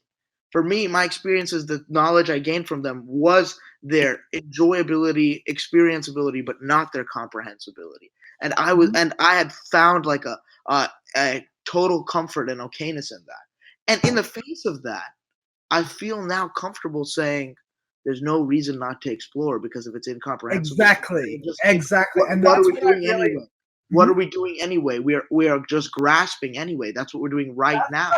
That's what I really love about you, Dharma, is that you have this thing that I only got by grounding my understanding, and you got it by recognizing that other people don't have grounding, it seems like. You know what I mean? Because what you're saying is you're very comfortable admitting that you know, that you think that things cannot be known, and that was definitely part of it for me, right? When I did it, I thought that up until the point where I actually succeeded in grounding my knowledge, and then I thought, you know, I suddenly think things can be grounded, knowledge can be grounded, even though you cannot really know things with certainty. I think that we can explain the fact that we know things, even without the knowledge is the synthesis, is something we synthesize as we attempt to get that recipe of the capital T truth right. Definitely, yeah. You know what I mean? Oh my God! So specifically, ready? The method for synthesizing knowledge is parallel to the formula for capital T truth. The correct one in this case. Yes. If it exists. Yes, exactly. Yes. That's what we're trying. That's what our whole pursuit is. So I have had to make the shift, especially at the macro level in general, but in the micro level in this conversation, from we cannot know certain things to I do not know certain things. Definitely. You know what I mean? And I think I can't be so cocky about it. And as well, on top of that, I do believe I feel things with certainty, even if I don't know them. And that's okay. Your epistemological humility really impresses me, man. Thanks, man. We do it together. All three of us, man. I agree. Everybody here. All right. I'm sorry, DM. I know you've been waiting for a while, man. No, I guess it's just interesting to me because whenever I hear this discussion, right, or just like hear either of you speak, what I'm always like reminded of is that I think like a lot of our differences, if there are ones that we can like really boil down, they seem largely aesthetic based upon our experience. Like we have different tastes within aesthetics, and those tastes inform like how we explain certain things. And like sometimes that can cause confusion between us, but I do think that like the fact that it's like purely just like taste from aesthetics is like a really good sign that like our foundations seem pretty consistent. We're really good at wearing each other's glasses. We're really good being able to look at each other's lenses, even though we have some fucking blurry glasses. Mm-hmm. Definitely agree. Yeah, and I just want to say, like, I cherish these conversations. I do. I'm Me so too, glad man. you hopped into this chat. I'm so glad that Mhm. you brought the recording thing. We're gonna have this saved. I could just listen to it, smile, Yeah, learn dude. more, come Dude, back I to get it. depressed without these types of conversations. I genuinely do. Me too, Ben. Because we come to learn how beautiful it is. The feeling is there. It's an undeniable feeling to me. You know, Because the like I more have this weird habit of like very very much adapting to like whatever my environment is. And so if my environment is like very anti-intellectual, it like creates a lot of like cognitive distortions in that like I don't function how like I think I fundamentally want to function. And that's This just like place, really restrictive and unhealthy. this place is the gym. It's the Olympics. You know what I'm saying? For your mind. Mhm. It's a good thing. Definitely. Idle hands are the devil's playthings. We're here keeping ourselves fit, working out Well, together. one of the things I've always tried to emphasize, not just in this community, but in communities like this, is that like I think that the point of debates and in fact the point of like discussions more broadly, I think ought to be to come to some sort of like greater holistic like understanding. So do you want a quote of mine that really fits here? This one's an Sure. original quote. The quote Go is, ahead. "The true aim of argument is not to triumph over your opponent, but rather to agree with him." Absolutely. We are always aiming for, shooting for this beautiful. That's why I love the idea of a dialectical style, because to me, like, the Me idea of too. debate, so many people kind of Mhm. turn it into a fight, and Yeah, a dominance competition. it's a dance. You know. Yeah. I think that's one of the reasons that I really like the way that we've constructed the server, because it is focused on dialectic. It's focused on justifications, not on like empty statements. It's focused on not just facts, but how you get to facts. You know, it's focused on the things that make a dialectic work. Yeah, and I love the fact that we can come back and talk with some of the same people. Like with you, man, like, we have already read so many of each other's sources. When I cite something, you probably already have the PDF, something like that. Yeah. Vice versa, you've given me your thesis. When you tell me certain beliefs or ideals you have, I'm not out here asking you for a page number because I've gotten the chance to look at your thesis. Yeah, definitely. That is so exciting because it gets away a little bit from like a qualify yourself to me and more into like a qualify yourself to yourself. Oh, that's a really, really good way to put it. I like that. It's But true. don't you think that sort of the, as it's called on Discord, like the blood sports attitude is like really unhealthy? And it's sort of I this don't. thing that is like, at least for me, and I don't know about you folks, but like it really depresses me. As in like whenever I'm exposed to like a community that seems to focus on that, I always just think like this isn't really gonna like help people in any sort of like significant ultimate sort of sense. It's always just like this kind of like trivial thing that doesn't really like get to the core of like what people seem to want. Well, hear me out. I'm sorry. I know I'm ranting No, over don't here. be sorry, dude. Do not be sorry. Yeah. No, I'm interested. Go ahead, tell me. Thank you, guys. What the kind of conversation we have here right now, this to me, like you've said, is the right way. Like, and everyone has their own right way. But for me, like, this is what I crave the most. when we're out here, when we're in the voice chat. This is what I want. And when I interact with people, I'm not in voice chat talking very much because I don't always want to do that, but I also don't want to mess up someone else when they want to have that kind of interaction with somebody. When I come into a chat room with someone, usually I go into my own like chat room or something if I'm not listening to something, and someone usually pops in, and sometimes they want to approach like that, and it evolves into this, because there's this the other person has their mind open enough to say, oh wait, this is going in that direction where we're actually going to synthesize something, where he's not just trying to put me down. Like, you know what I mean? Like, debate, I feel like, starts with a little bit of play pushing back and forth before it becomes a fight. And this is more like your friend might push you, and you pull him in, you give him a hug, and you ask him, why'd you push me? Definitely, And yeah. then everybody But opens, you know? but really, like, what you're describing is why I found that oftentimes, rather than like put this big effort into like making this huge public show, I think like I think that like taking people aside in like privates or maybe just in some like smaller channel is really efficient for just getting people to like just talk about what they think.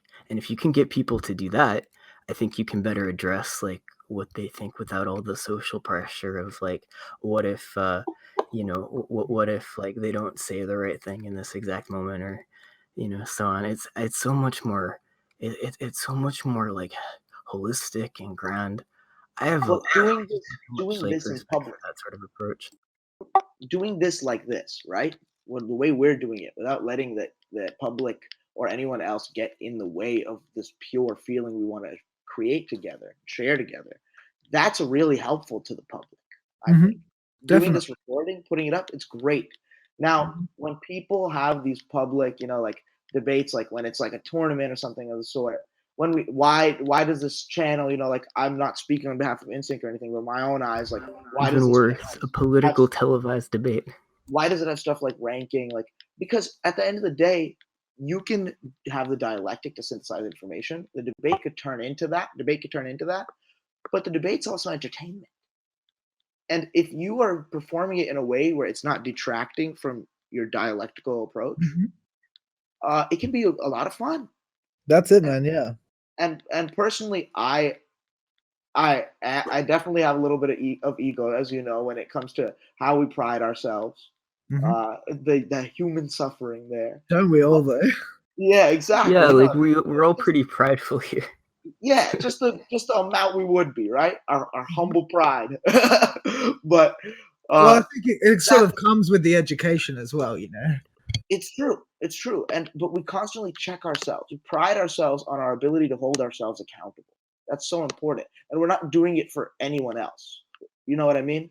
That's the important thing. We're doing it for the knowledge that's being synthesized, for our own lens. Yeah, exactly. Hey, Dama, could I express two big influences on me? Yeah, I just want to say One this was really last simple, thing. and then the other is a lot more All complicated. right, go ahead. So the first one is actually Eleanor Roosevelt, in that her famous quote, I think one of her most important, is that like small minds talk about people, average minds talk about events, and then like great minds talk about ideas. That's actually pretty important. And one of the things that I've really tried to do in adopting that is like, even when a discussion is something that sort of seems kind of like geared toward like viewing it in sort of the personal sense, I actually try to abstract it to like to be way like less personal, so it's actually something more like trying to holistically take into account like why this person is like actually being like, say, obnoxious personally to me, and like what the effect is, and like should I respond, and um what are the like interesting and useful things that I could maybe do in the situation that I'm in. Maybe it might be a good a good thing to leave. Maybe it'd be a good thing to talk to them. I don't know. It depends on the situation, and my human shitty ability to discern things as a person, but it's like I think that sort of like it's almost kind of like really platonic in that it's like this very like removed but at the same time interested and invested like state. And I think that like her quote, as silly as it sounds, like it's had a big impact on like sort of developing that. The other person that's been a huge impact on me in terms of like philosophers is actually Hegel. I've probably been more influenced by Hegel than most other philosophers, except for maybe Plato and Aristotle. But Go on, like please. not exclusively, obviously, but just like can I just express how awesome Hegel is? Yeah, I mean, it's pretty cool. I think that he tackles a lot of similar approaches to epistemology as we did in this conversation here, in his explanation No, of but not only that, man. here, now, and things I as would they say are. that he's actually one of the first people to do that. I would like, disagree with that. I would really disagree. the way that it seems like he did it. I want to hear Danny's opinion. I don't think I think he was the most popular guy to consolidate these different tools and ideas in his time period for the West, in particular. That makes sense. I really think we have to contextualize Hegel, and his importance is not to be understated. But Can I just say, Dharma, just leave your mic open. Don't close it. okay. Because at the moment, when you open your mic, and start speaking, it like amplifies stuff. But if you just leave it open, I'm not getting an echo. Yo, how about this? Yeah, that's good. Cool. So I think that what I find so interesting about Hegel is when he was, for example, talking about his system of science, right? And how that relates to like the master and slave dialectic. I don't really like I'm not really aware of any examples that were really put so succinctly in like that way, especially for the context at the time. I understand that Hegel obviously is a development upon philosophers that came before, but I would say that he's actually a lot more of a significant development than I think a lot of people give him credit for. And when I say a lot of people, I mean more a lot of people in Britain and America, but he's actually like super popular in Germany, for example, which is obvious because he's like German, but still. I think he's incredibly popular across the European United States like territories. I think that he's like actually super popular, and I don't think he gets too much credit, but I don't think that he's more significant than the people that came before him. I think that he's probably one of the most impactful in recent times. You have to remember, Hegel's philosophy is not old. It's a very digestible format. Earlier, Insync and I were kind of talking a little bit about like, are different methods for like, are these different tools or philosophies like, are they like created as different tools? Like is one like line of thinking, one tradition changed in its like basic tools as time goes on, or is it more like changed in format or more adapted with like newer times? And I think Hegel is a wonderful curator as a philosopher. He's very good at synthesizing knowledge based off of a whole plethora of traditions that he doesn't cite all of them, but he really, really tries his best to give credit to, considering his contemporaries. He shows this really well detailed, thought out formula he has. But I think it's that synthesis that makes him so unique. I definitely agree, but I just have to I remind myself, yes, we're all curators and we're all synthesizers of knowledge, but Hegel was very, very like, I think Hegel gets a little bit too much credit for his particular iteration of synthesizing knowledge. That's my personal take on it. So I would I don't necessarily disagree, but I think I would reframe that a lot because I think that, for example, where analytic philosophy developed and continental philosophy developed, I think that there is a difference in how much like credit he gets. And so within continental philosophy, I would say you could probably argue that he gets too much credit. But what I would say is that like without sort of devolving into like any sort of great man theory, because I understand Hegel's of course a product of his time, is that he the actual like system, right, the synthesis, I think is something that despite the fact that like it's been evolved, a good example is like if you notice Hegel's system of science is like it's like it has like three parts, right? It's sort of like a Triforce from Zelda. Like it's been developed by some people into say like four parts, right? Now You're talking about like it, negation, sublation, etc. it's I'm talking about I'm talking about Hegel's system of science. Okay, so not his epistemology. I could link you to what I'm talking about. Are you talking specifically about master-slave dialectic, or are you talking about sublation? No, I'm talking about the thing that encompasses like all of his work, which is like his system of science. I think the But thing that encompasses all of his work is phenomenology of spirit. First. no, but the point is that like the phenomenology of spirit is like what really like explicated the system of science. Yeah, and that system is the system of Aufhebung, of negation, sublation. Let me link you what specifically I'm referring to. All right, cool. Because the system directly is called the system of science. I guess I'll put it in what tavern text.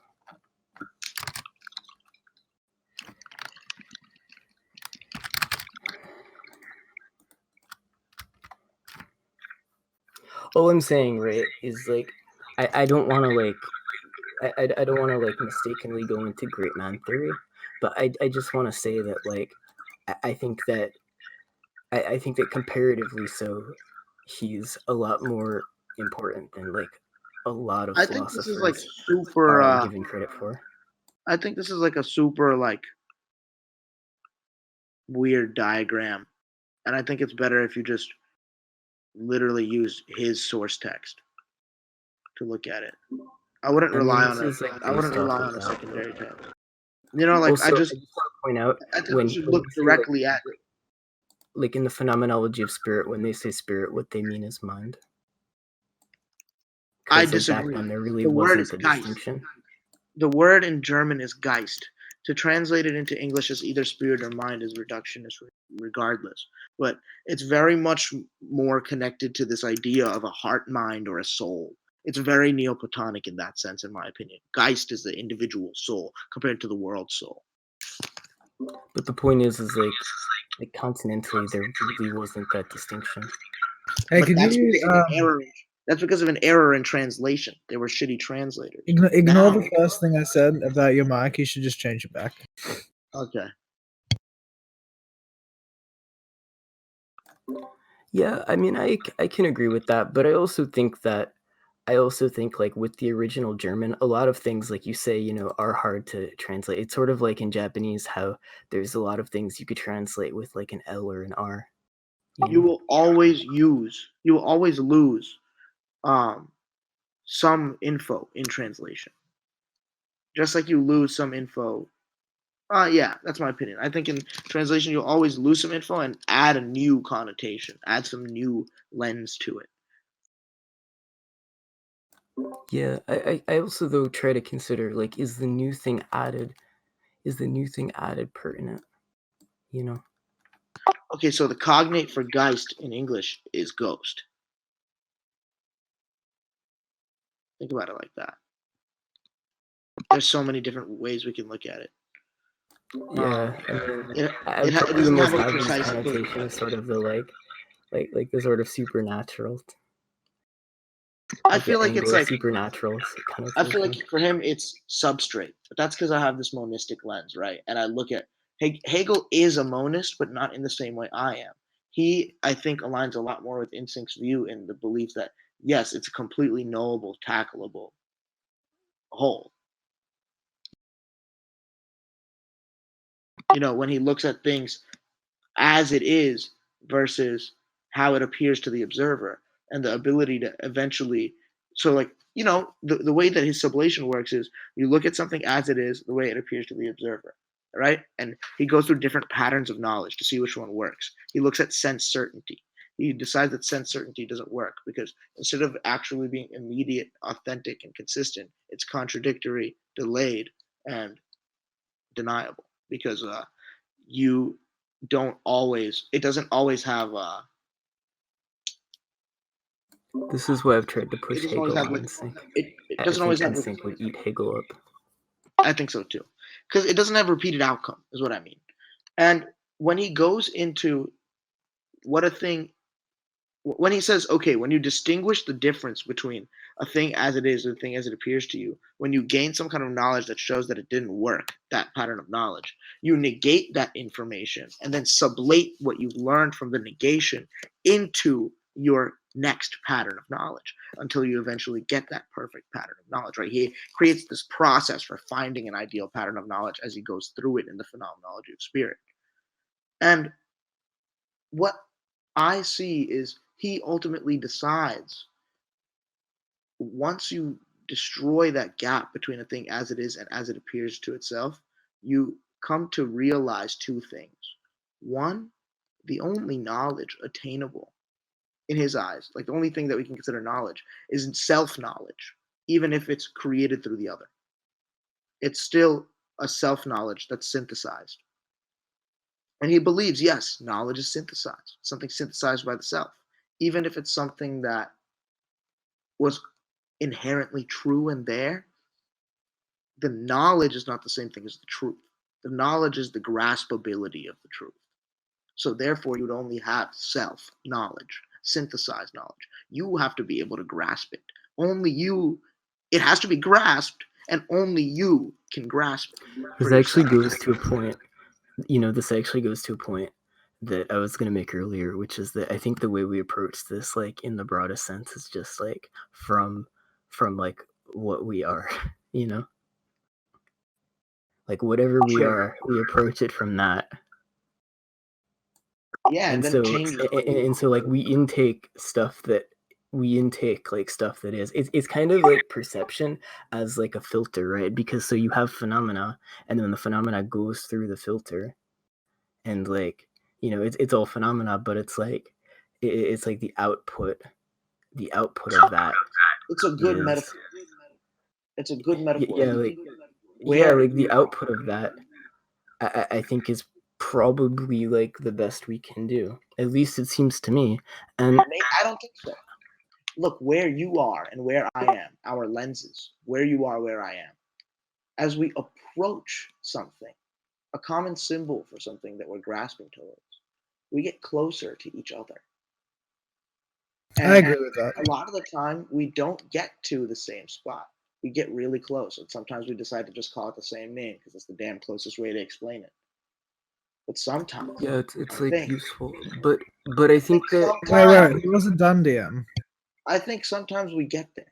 I think sometimes we both make it. I think so as well. We're then, in that moment, standing in the same place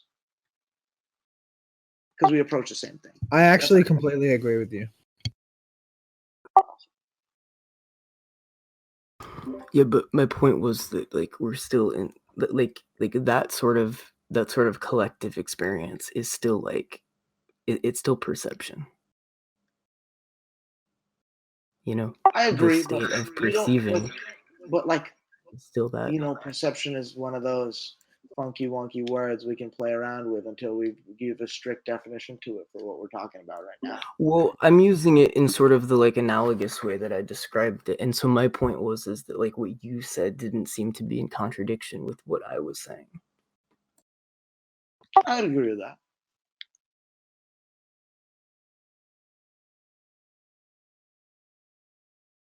Mm-hmm.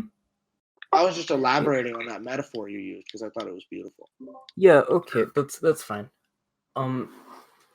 Actually, this really goes to why I tend to have this tendency to really scoff at Descartes' cogito ergo sum. It's not that I think it's like terrible, but it's more like I think it's extremely overrated and like very much sort of like pop philosophy So cogito insofar ergo as like sum, how I right? see it used.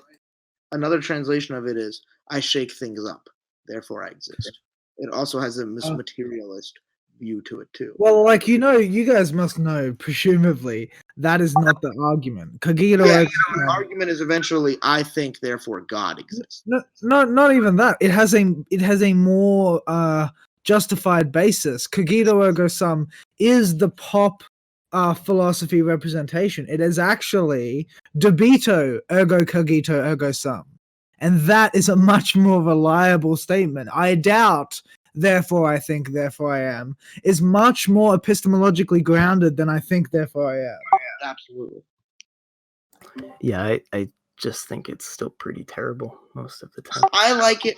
The way that it'll have me convinced is I doubt, therefore I philosophize. That's my I wouldn't ever do that. I would and maybe this is a good example of why I like Hegel so much, but it's like fundamentally, I don't really start with like a sense of I think it's actually a mistake to do that. And I've said this repeatedly. The reason I think it's a mistake is because like the sense that we call I is like a collection of percepts, but like I think we should first elaborate upon the percepts first, like the individual percepts that collectively make up the I. And I think you can do that very logically.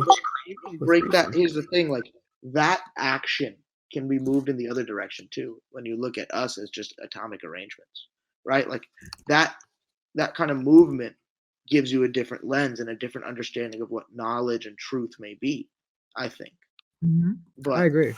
Let's look at it just to contextualize. I don't disagree with you, DM, but I just want to say, like, for the sake of the direction that we've been moving in right now, not that I dislike the direction we're moving in, let's talk about the human lens, the way we're looking at it in our interactions. You know what I mean? Like, yes, we have this ability to perform this like individualized interrogation that like goes even more deeper into like further classifying this I. But let me ask you, do you want to like look down that road right now, or do you want to look down the road of contextualizing the full cogito ergo sum from this human lens, where we're using I to refer to the entity that we are referring to? So I want to so I want to be clear, right? I do use ergo sum, but if I had to like sketch out a shape for you to imagine, think about it like an hourglass, right? So like the bottom of the hourglass is sort of like where I start, and then like as it gets to like the point, like that point is sort of cogito ergo sum, like it's around there, and then like that point, so with that developed from the stuff before, then is able to be used with like everything else that comes after. And that's how I tend to like really view the world. Okay, go on.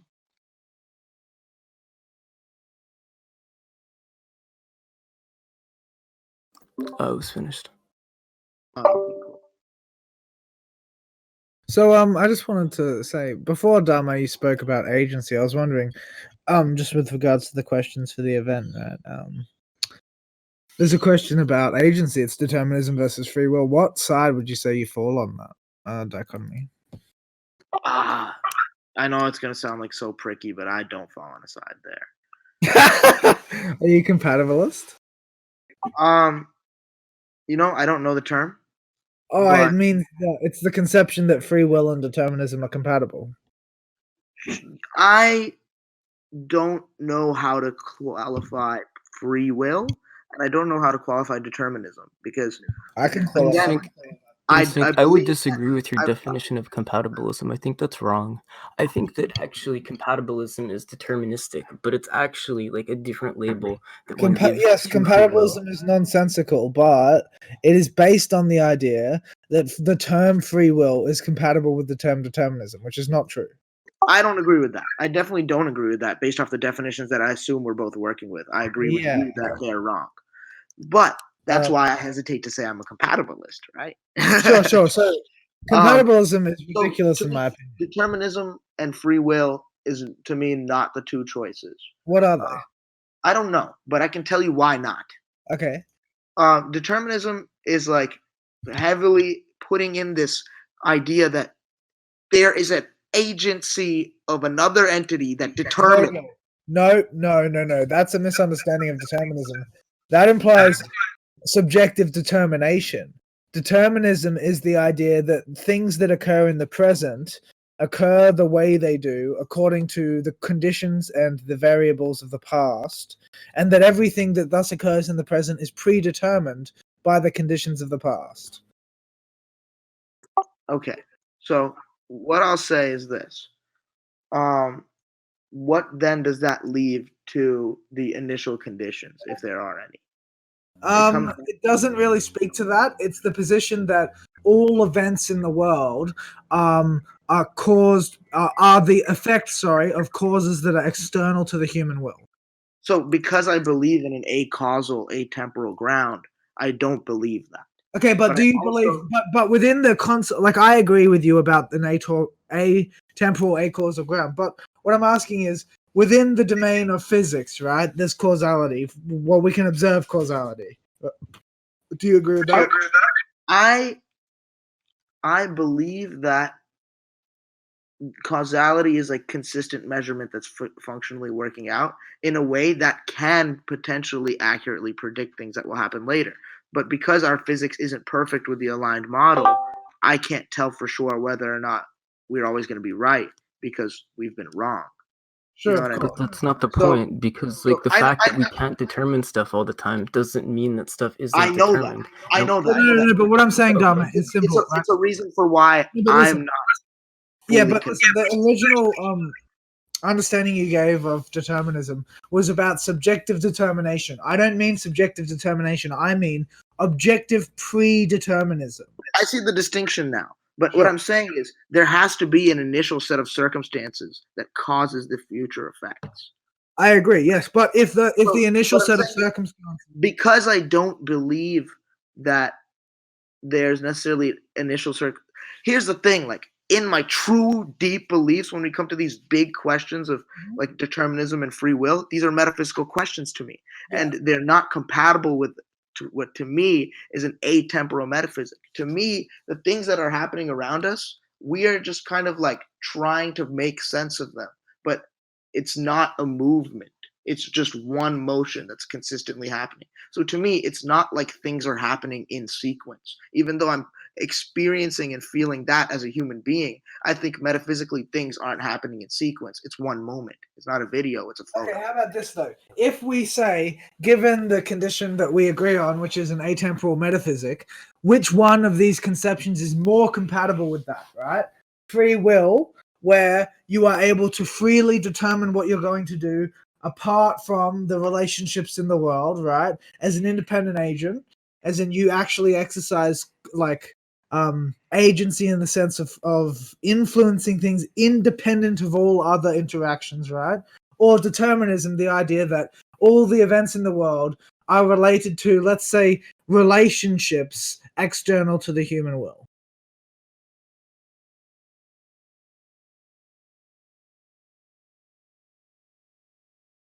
That is to say that the human will is not what determines what choices you make, but that the human will is a consequence of the way you make choices. And the way you make choices would be deterministic, even in an atemporal framework. That could be like coherent, in my opinion. That's what I believe. I believe in determinism, and I believe in the atemporal metaphysic.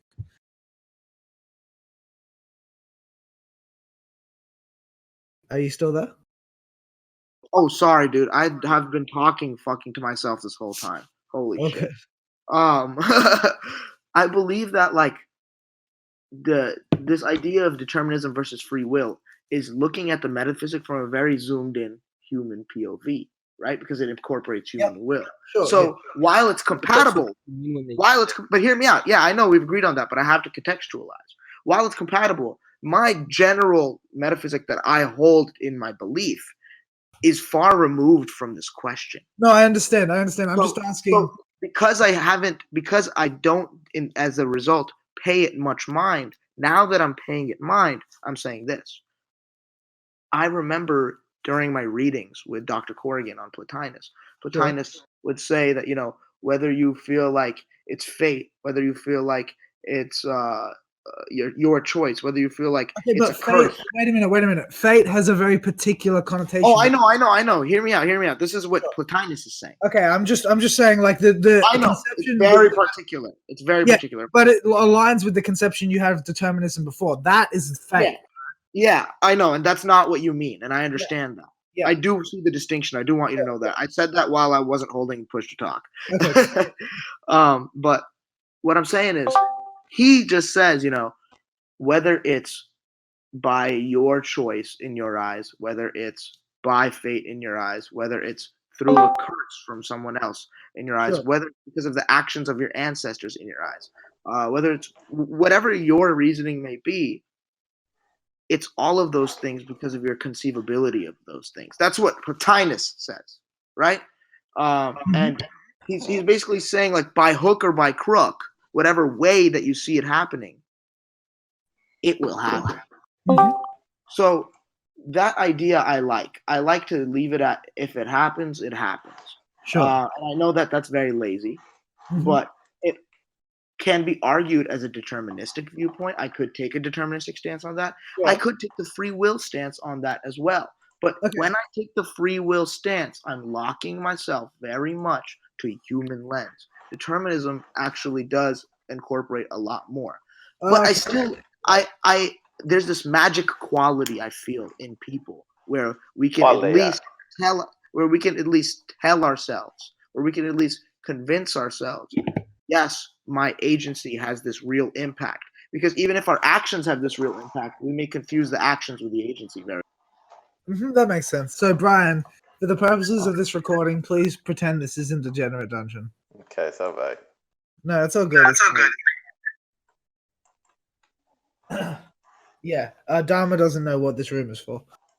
I just came in here because I wanted a room where people were not talking yet. Well, this particular room is for Brian and Zorado to use their very stupid voice to How talk. dare you? I can't wait for you to make this lecture channel, man. I'll be hanging out there. Yeah. Who's Dharma? Why should we like him?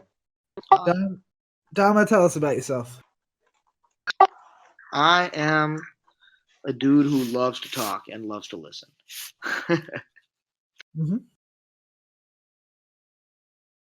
Do you want like formal what do you Is he a qualifications? YouTuber? What do you study? I study religion, philosophy, classical civilization at Emory University. What's trained- Emory? Is that like It's a school in Atlanta, Georgia, and it's a school that's known for being one of the few reputable continental schools in America, I think. And it's also pretty good in religion, in my opinion. Anyway, yeah, the Candler Theology School is there. Anyway, my personal study and my personal approach has a lot to do with monism and mystical traditions across different religious and philosophical beliefs. I am a very, very big fan of going back into our historical collections and trying to de-orientalize the knowledge that we have. Try to take away this East-West dichotomy that was created by a lot of ego and a lot of like very specific bias that exists in academia historically that unfortunately has been accumulated on, built on very subconsciously or unconsciously in the centuries to come. Okay, what do you think about the inherent contradiction between the acceptance of contradiction in the Eastern traditions and the rejection of it in the Western ones? I think that, as we've discussed a little bit earlier, the rejection of contradiction as falsehood is just another conduit for displaying what is true in the tradition. That's true. It's a stepping stone to the end point. It's not the end point. Mhm. Okay, so you think? So you think that Eastern traditions then are using it as a stepping stone, and that the Western traditions are misconstruing it? Is that right? So my whole desire is to destroy this idea of Eastern traditions doing it one way and Western traditions doing it another way. Sure, yeah. That classification, though it helps us separate in some ways, also puts a lot of stigma and connotation into it and easily builds into our own. I agree, yeah. For instance, I possess one of those stigmas. I generally think, although I like Eastern philosophies, I think of them as less than Western philosophies, even though I recognize the fact that Eastern philosophies use contradiction to point to truth. I guess I prefer, which is largely, I'm sure, a product of my circumstance, that is that I am a student of Western philosophy. I prefer the clarity of the analytic approach, I guess. Yeah, and that has a lot to do with, the knowledge that you were given, the instruction, the syllabus that you were given. And that's okay, because you recognize that there's value and you open yourself up to it still. While you hold your preference, you don't reject. And that's important to keep assessing. That's what I think. But anyway, I want to get rid of this Western East idea because, as you know, what I love to study is points in time in where there wasn't an East-West divide yet. At the point in time the Greeks are operating, there is no East-West divide. Like I said, Thales is a brown guy. His father Examines is a Phoenician. And then he started the Western philosophical tradition formally, classically. So as I pride myself on being classically trained in this Western tradition, of course you have this air of superiority or this air of Western being better because that's embedded in the tradition. You know what I mean? After so long. But when we look in and see, these methods of contradiction as a stepping stone are found in Western beliefs too, Gnostic Christian beliefs, Hasidic Jewish beliefs. When you see, it does exist. Nietzsche likes to do it with eternal return. I believe so. I'd say look into that for those listening. I've read Nietzsche pretty extensively. So you know that's there in the West too, and it's very inspired by the East, but it also is created within itself. And the East also, of course, uses very Western, palatable, logical movements as well. Like you said, things can be found when you ask that question. That kid who isn't trained in that particular tradition, can he pick up those gears? Mm-hmm. Yeah, I think it's really interesting, right? Because I obviously share your conception of the world as monistic, and that predisposes me to a similar belief that all intuitions of the transcendent are ultimately pointing towards the same thing, and that I think the main distinction between the Western traditions and the Eastern traditions is that the Eastern traditions use a different signature for truth, even though they are trying to get to the same thing ultimately. See, I see what you're saying, but I'm so against the idea of labeling traditions as Eastern or Western because it comes with so much. It comes with so much as well. We're able to make these statements of Eastern traditions do this, Western traditions do this, when that might have been what we were given in our particular courses or what we were able to do. That's true. What's readily available at the surface. Yeah, and as I said, a lot of my opinions come from the fact that I'm a student of Western philosophy, so of course I'm going to think about it in a Western. Yeah, that's okay, but listen, you and me are friends, and we're always learning from each other. Oh, so sweet. Shut up, Brian. I told you already. Sorry. Yeah, I hope I answered your question a little, Brian. Sorry about that. You did. Yeah, so where did we land on free will versus determinism? You said that you think... So like I said, my answer is ultimately very non-committal in terms of the things that very much matter to me. But for the sake of answering the question, determinism, as you've defined it in your configuration, is more compatible with my philosophy. And that totally makes sense because look at how much we've been able to resonate our metaphysics. Definitely. Yeah, that makes a lot of sense. So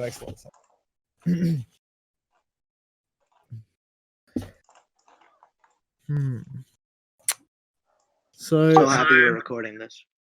Amazing Definitely. stuff. Really appreciate y'all. Seriously. You too, man. So I think the only question we didn't touch on in this little pre-chat is what is consciousness? What do you think consciousness is? So many things, but again, if we look at it relative to the metaphysic, I can't deny my belief in its accessibility to this whole, because I believe that I have to say, DNA is something that's considered in a very particular definition, holographic. It is a part that contains information about the whole, right? Definitely. All Absolutely, DNA contains info on the first life form, right? That same first life. Mhm. So, And to DNA me- is also distributed holographically throughout biological entities. yes, you know a little more about that than I am sure. But to me, entities and atoms are holographic, I believe. I believe they contain information about the whole because they're all the same atoms that compose the original first matter. I completely agree. According to our modern leading scientific theory, right? Which I like to lean on for credibility when we talk about the metaphysic because it's just the most relatable thing to a general audience. But yeah, so as a result, to me, consciousness is a very wonderful holographic configuration of atoms. And that's not to say it's just that. It's a wonderful, amazing tool that we have. But in the metaphysical sense, that's what it is. That's how it works. And it comes with a lot of beautiful things for us.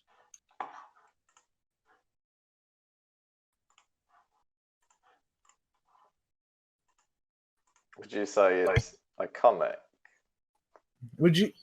Here's a better question. would you say then that it's distributed holographically across the universe, or is it localized? I'd say it's like all of the little pieces are spread out, right?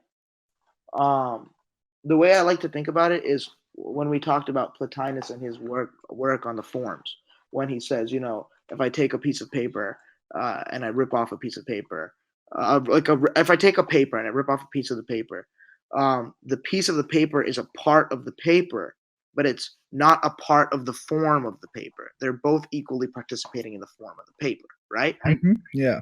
So in that sense, I think about the atomic configuration of consciousness as such. Like we are not anymore participating in the form, that dynamic force field of potentiality, that one form, any more than anything else. And that would include this definition of consciousness in it when we look at it from a more general sense. When we localize it and when we contextualize it into the human lens, it's something else altogether.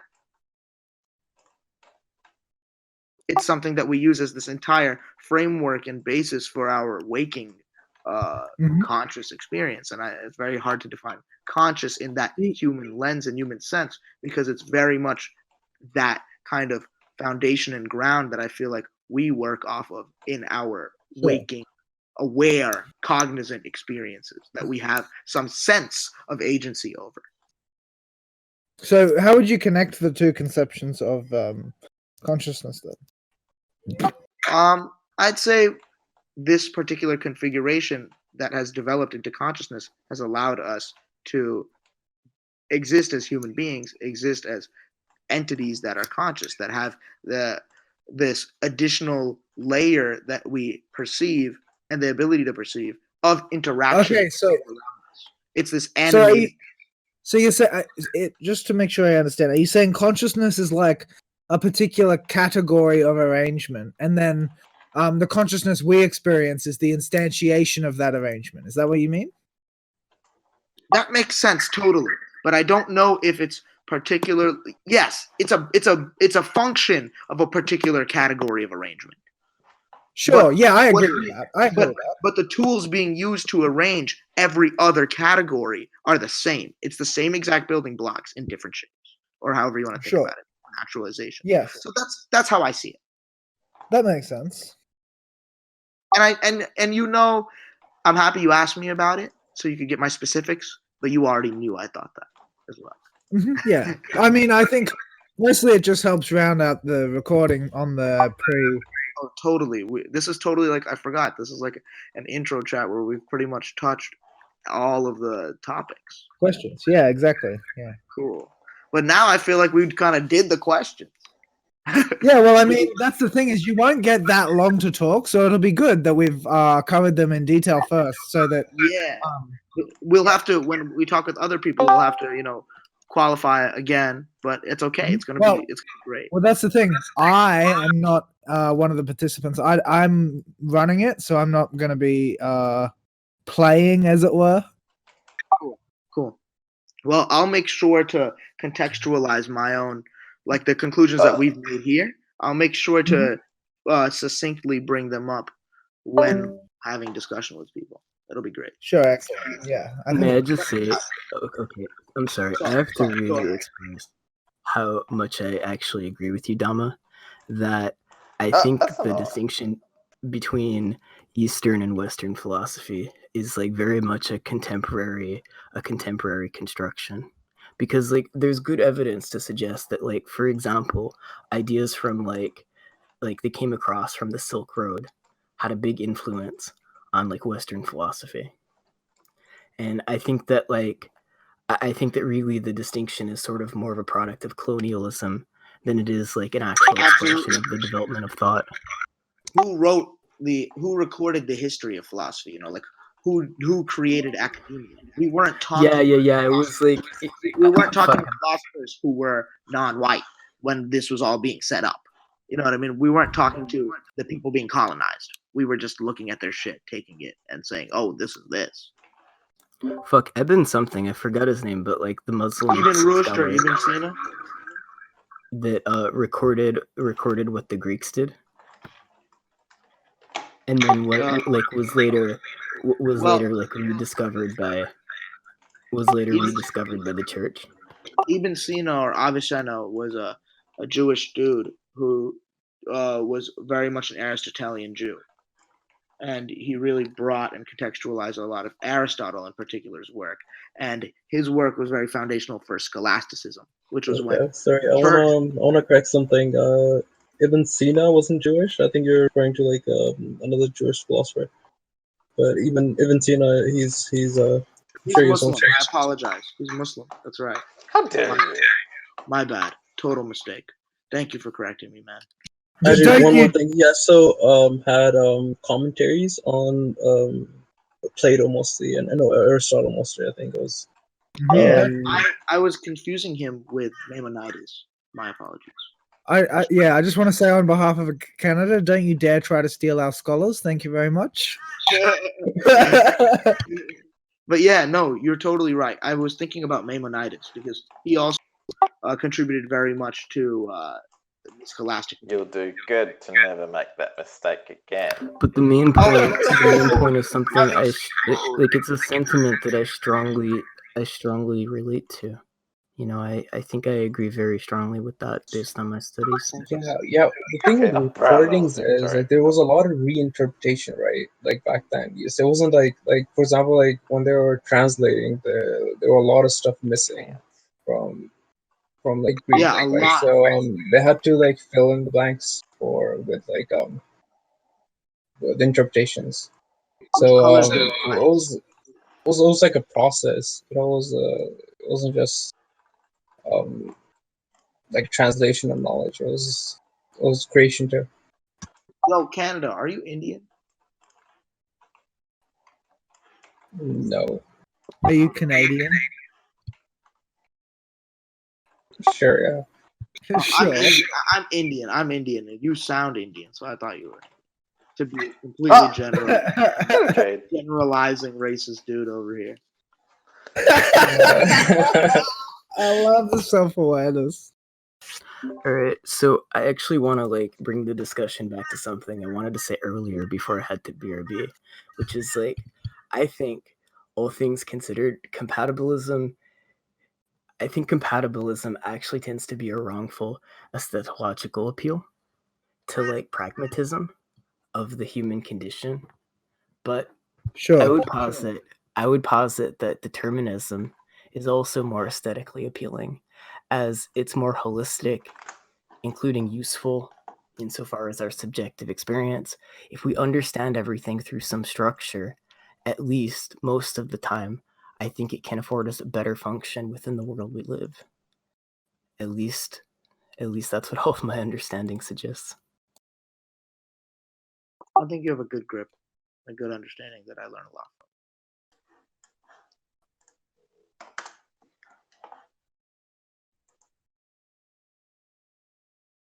from. Like one of the biggest things that gets levied against determinism by like compatibilists is like, okay, well, we see libertarian free will, we understand all of that, etc., but we want to like say that people have free will because it's like useful to like psychology and stuff.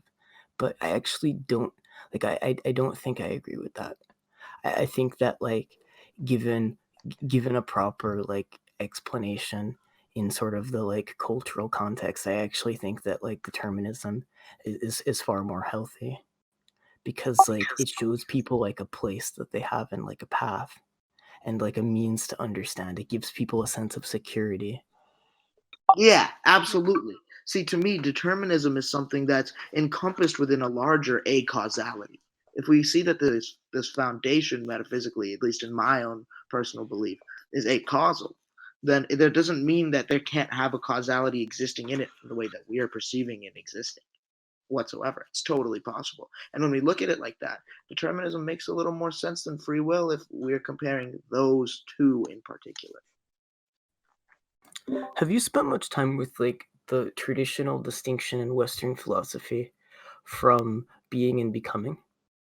Like this is between I mean, I wouldn't say there's a heavy pre-Socratic being and becoming difference, because that heavily has to do with like our existentialist translations of what I think is a better actualization is a better phrase for pre-Socratics. Like I'm just saying that like Instinct was like talking about time a couple days ago, and I actually like really appreciated his explanation of time as sort of like, at least my understanding of what he was saying was like each sort of percept, right, is kind of this like snapshot of something within like sort of the static whole, which in that sense it kind of would be acausal, but it's like to the person, right, like to the percept in like the actual moment, it seems like there's this like linear progression of time, but like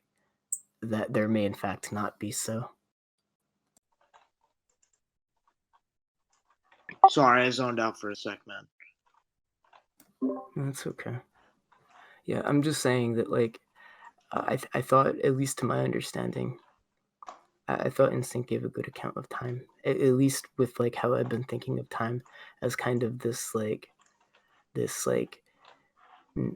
non-linear thing that exists as like snapshots, but that we perceive as linear, as like the things within it.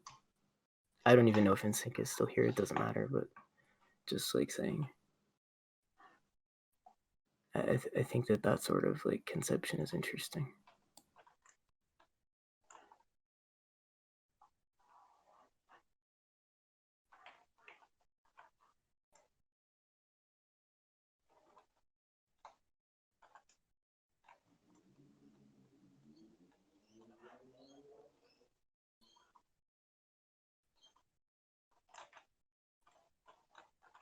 That's actually one of the ways that I've tried to like judge or evaluate the efficacy of my lens, is by sort of like addressing questions that have, you know, long been contentious and trying to come up with answers that are agreeable to the majority of my peers, you know what I mean? And the idea that I'm operating under is, if my analysis of truth is correct, then my answers should coincide with not only their intuitions, but also their attempts to argue to the truth. Yeah, it'll be translatable. That's exactly. what I believe. Mm-hmm. If it's possible for you to comprehend it and get it down like that, clearly it will be translatable. And that doesn't mean everyone will understand it. It just means it's translatable. Everyone has the capacity to, in that case. Exactly, which is why I said the majority of my peers, not all of my Makes peers. sense. Makes total sense, man. Okay, so we're just gonna wrap this conversation up in the next 5 minutes. I have to prepare for the event, which is in like 45 minutes. What event? What's happening? I fucking hate you, Brian. I don't know what it is. Okay, are you at home on the computer? Yeah. You see the Great Hill? There's a category. Well, I'm playing Overwatch, so I don't know what's going on. Oh my god. When you have time, look in the sideboard. There's a new category with chats in it you've never seen before. Oh. It's been there for a day, though. I don't know how you haven't spotted it. I don't. Yeah, but why is this at 3 o'clock? I want to know 3 what's happening. a.m. Just my tell time. me. Like, I Because imagine a lot of people here are Eastern Coast. it'll be at 9 a.m. in a day's time. Or 9 p.m. or whatever. I don't know. Whenever it is. 9 o'clock instead of 3 o'clock or 4 o'clock. 6 hours into the future, a day in advance. Okay. Yeah. Actually, Instinct, we were talking about your discussion of time the other day. Because, like, I was saying that within like what he was talking about as like a causal, I was saying that like I appreciated your explanation as from what I understood to be this sort of like snapshot of like individual sort of percepts that then sort of like together give the perception retrospectively of like a linear experience. Definitely. Cool.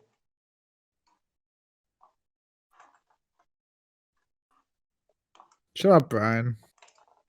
What? I'm trying to participate. Are you though? My name is Brian. I want to participate.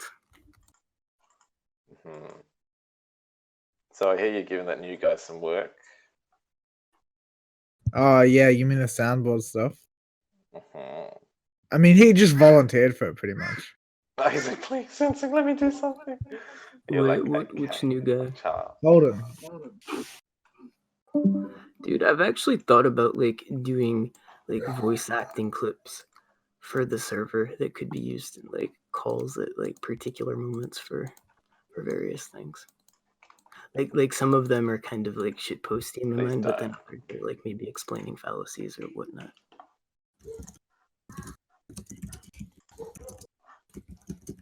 You're not allowed. So I think we've wrapped this discussion up. Yeah, I think so. Absolutely. It was great. It's amazing. Wait, no, hold on. We all have to like say each other's wrong on the internet and then like demand it's a big personal thing. What the fuck?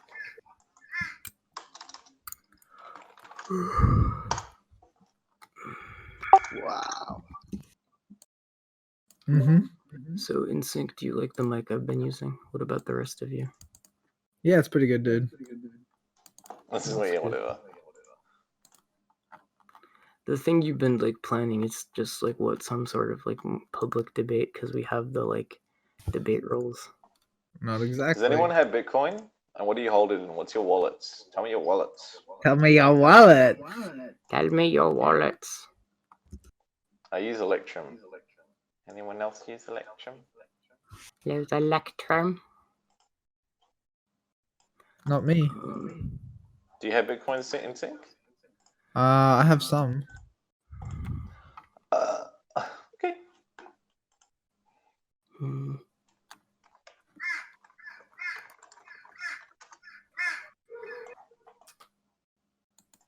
I have 0.085 Bitcoins.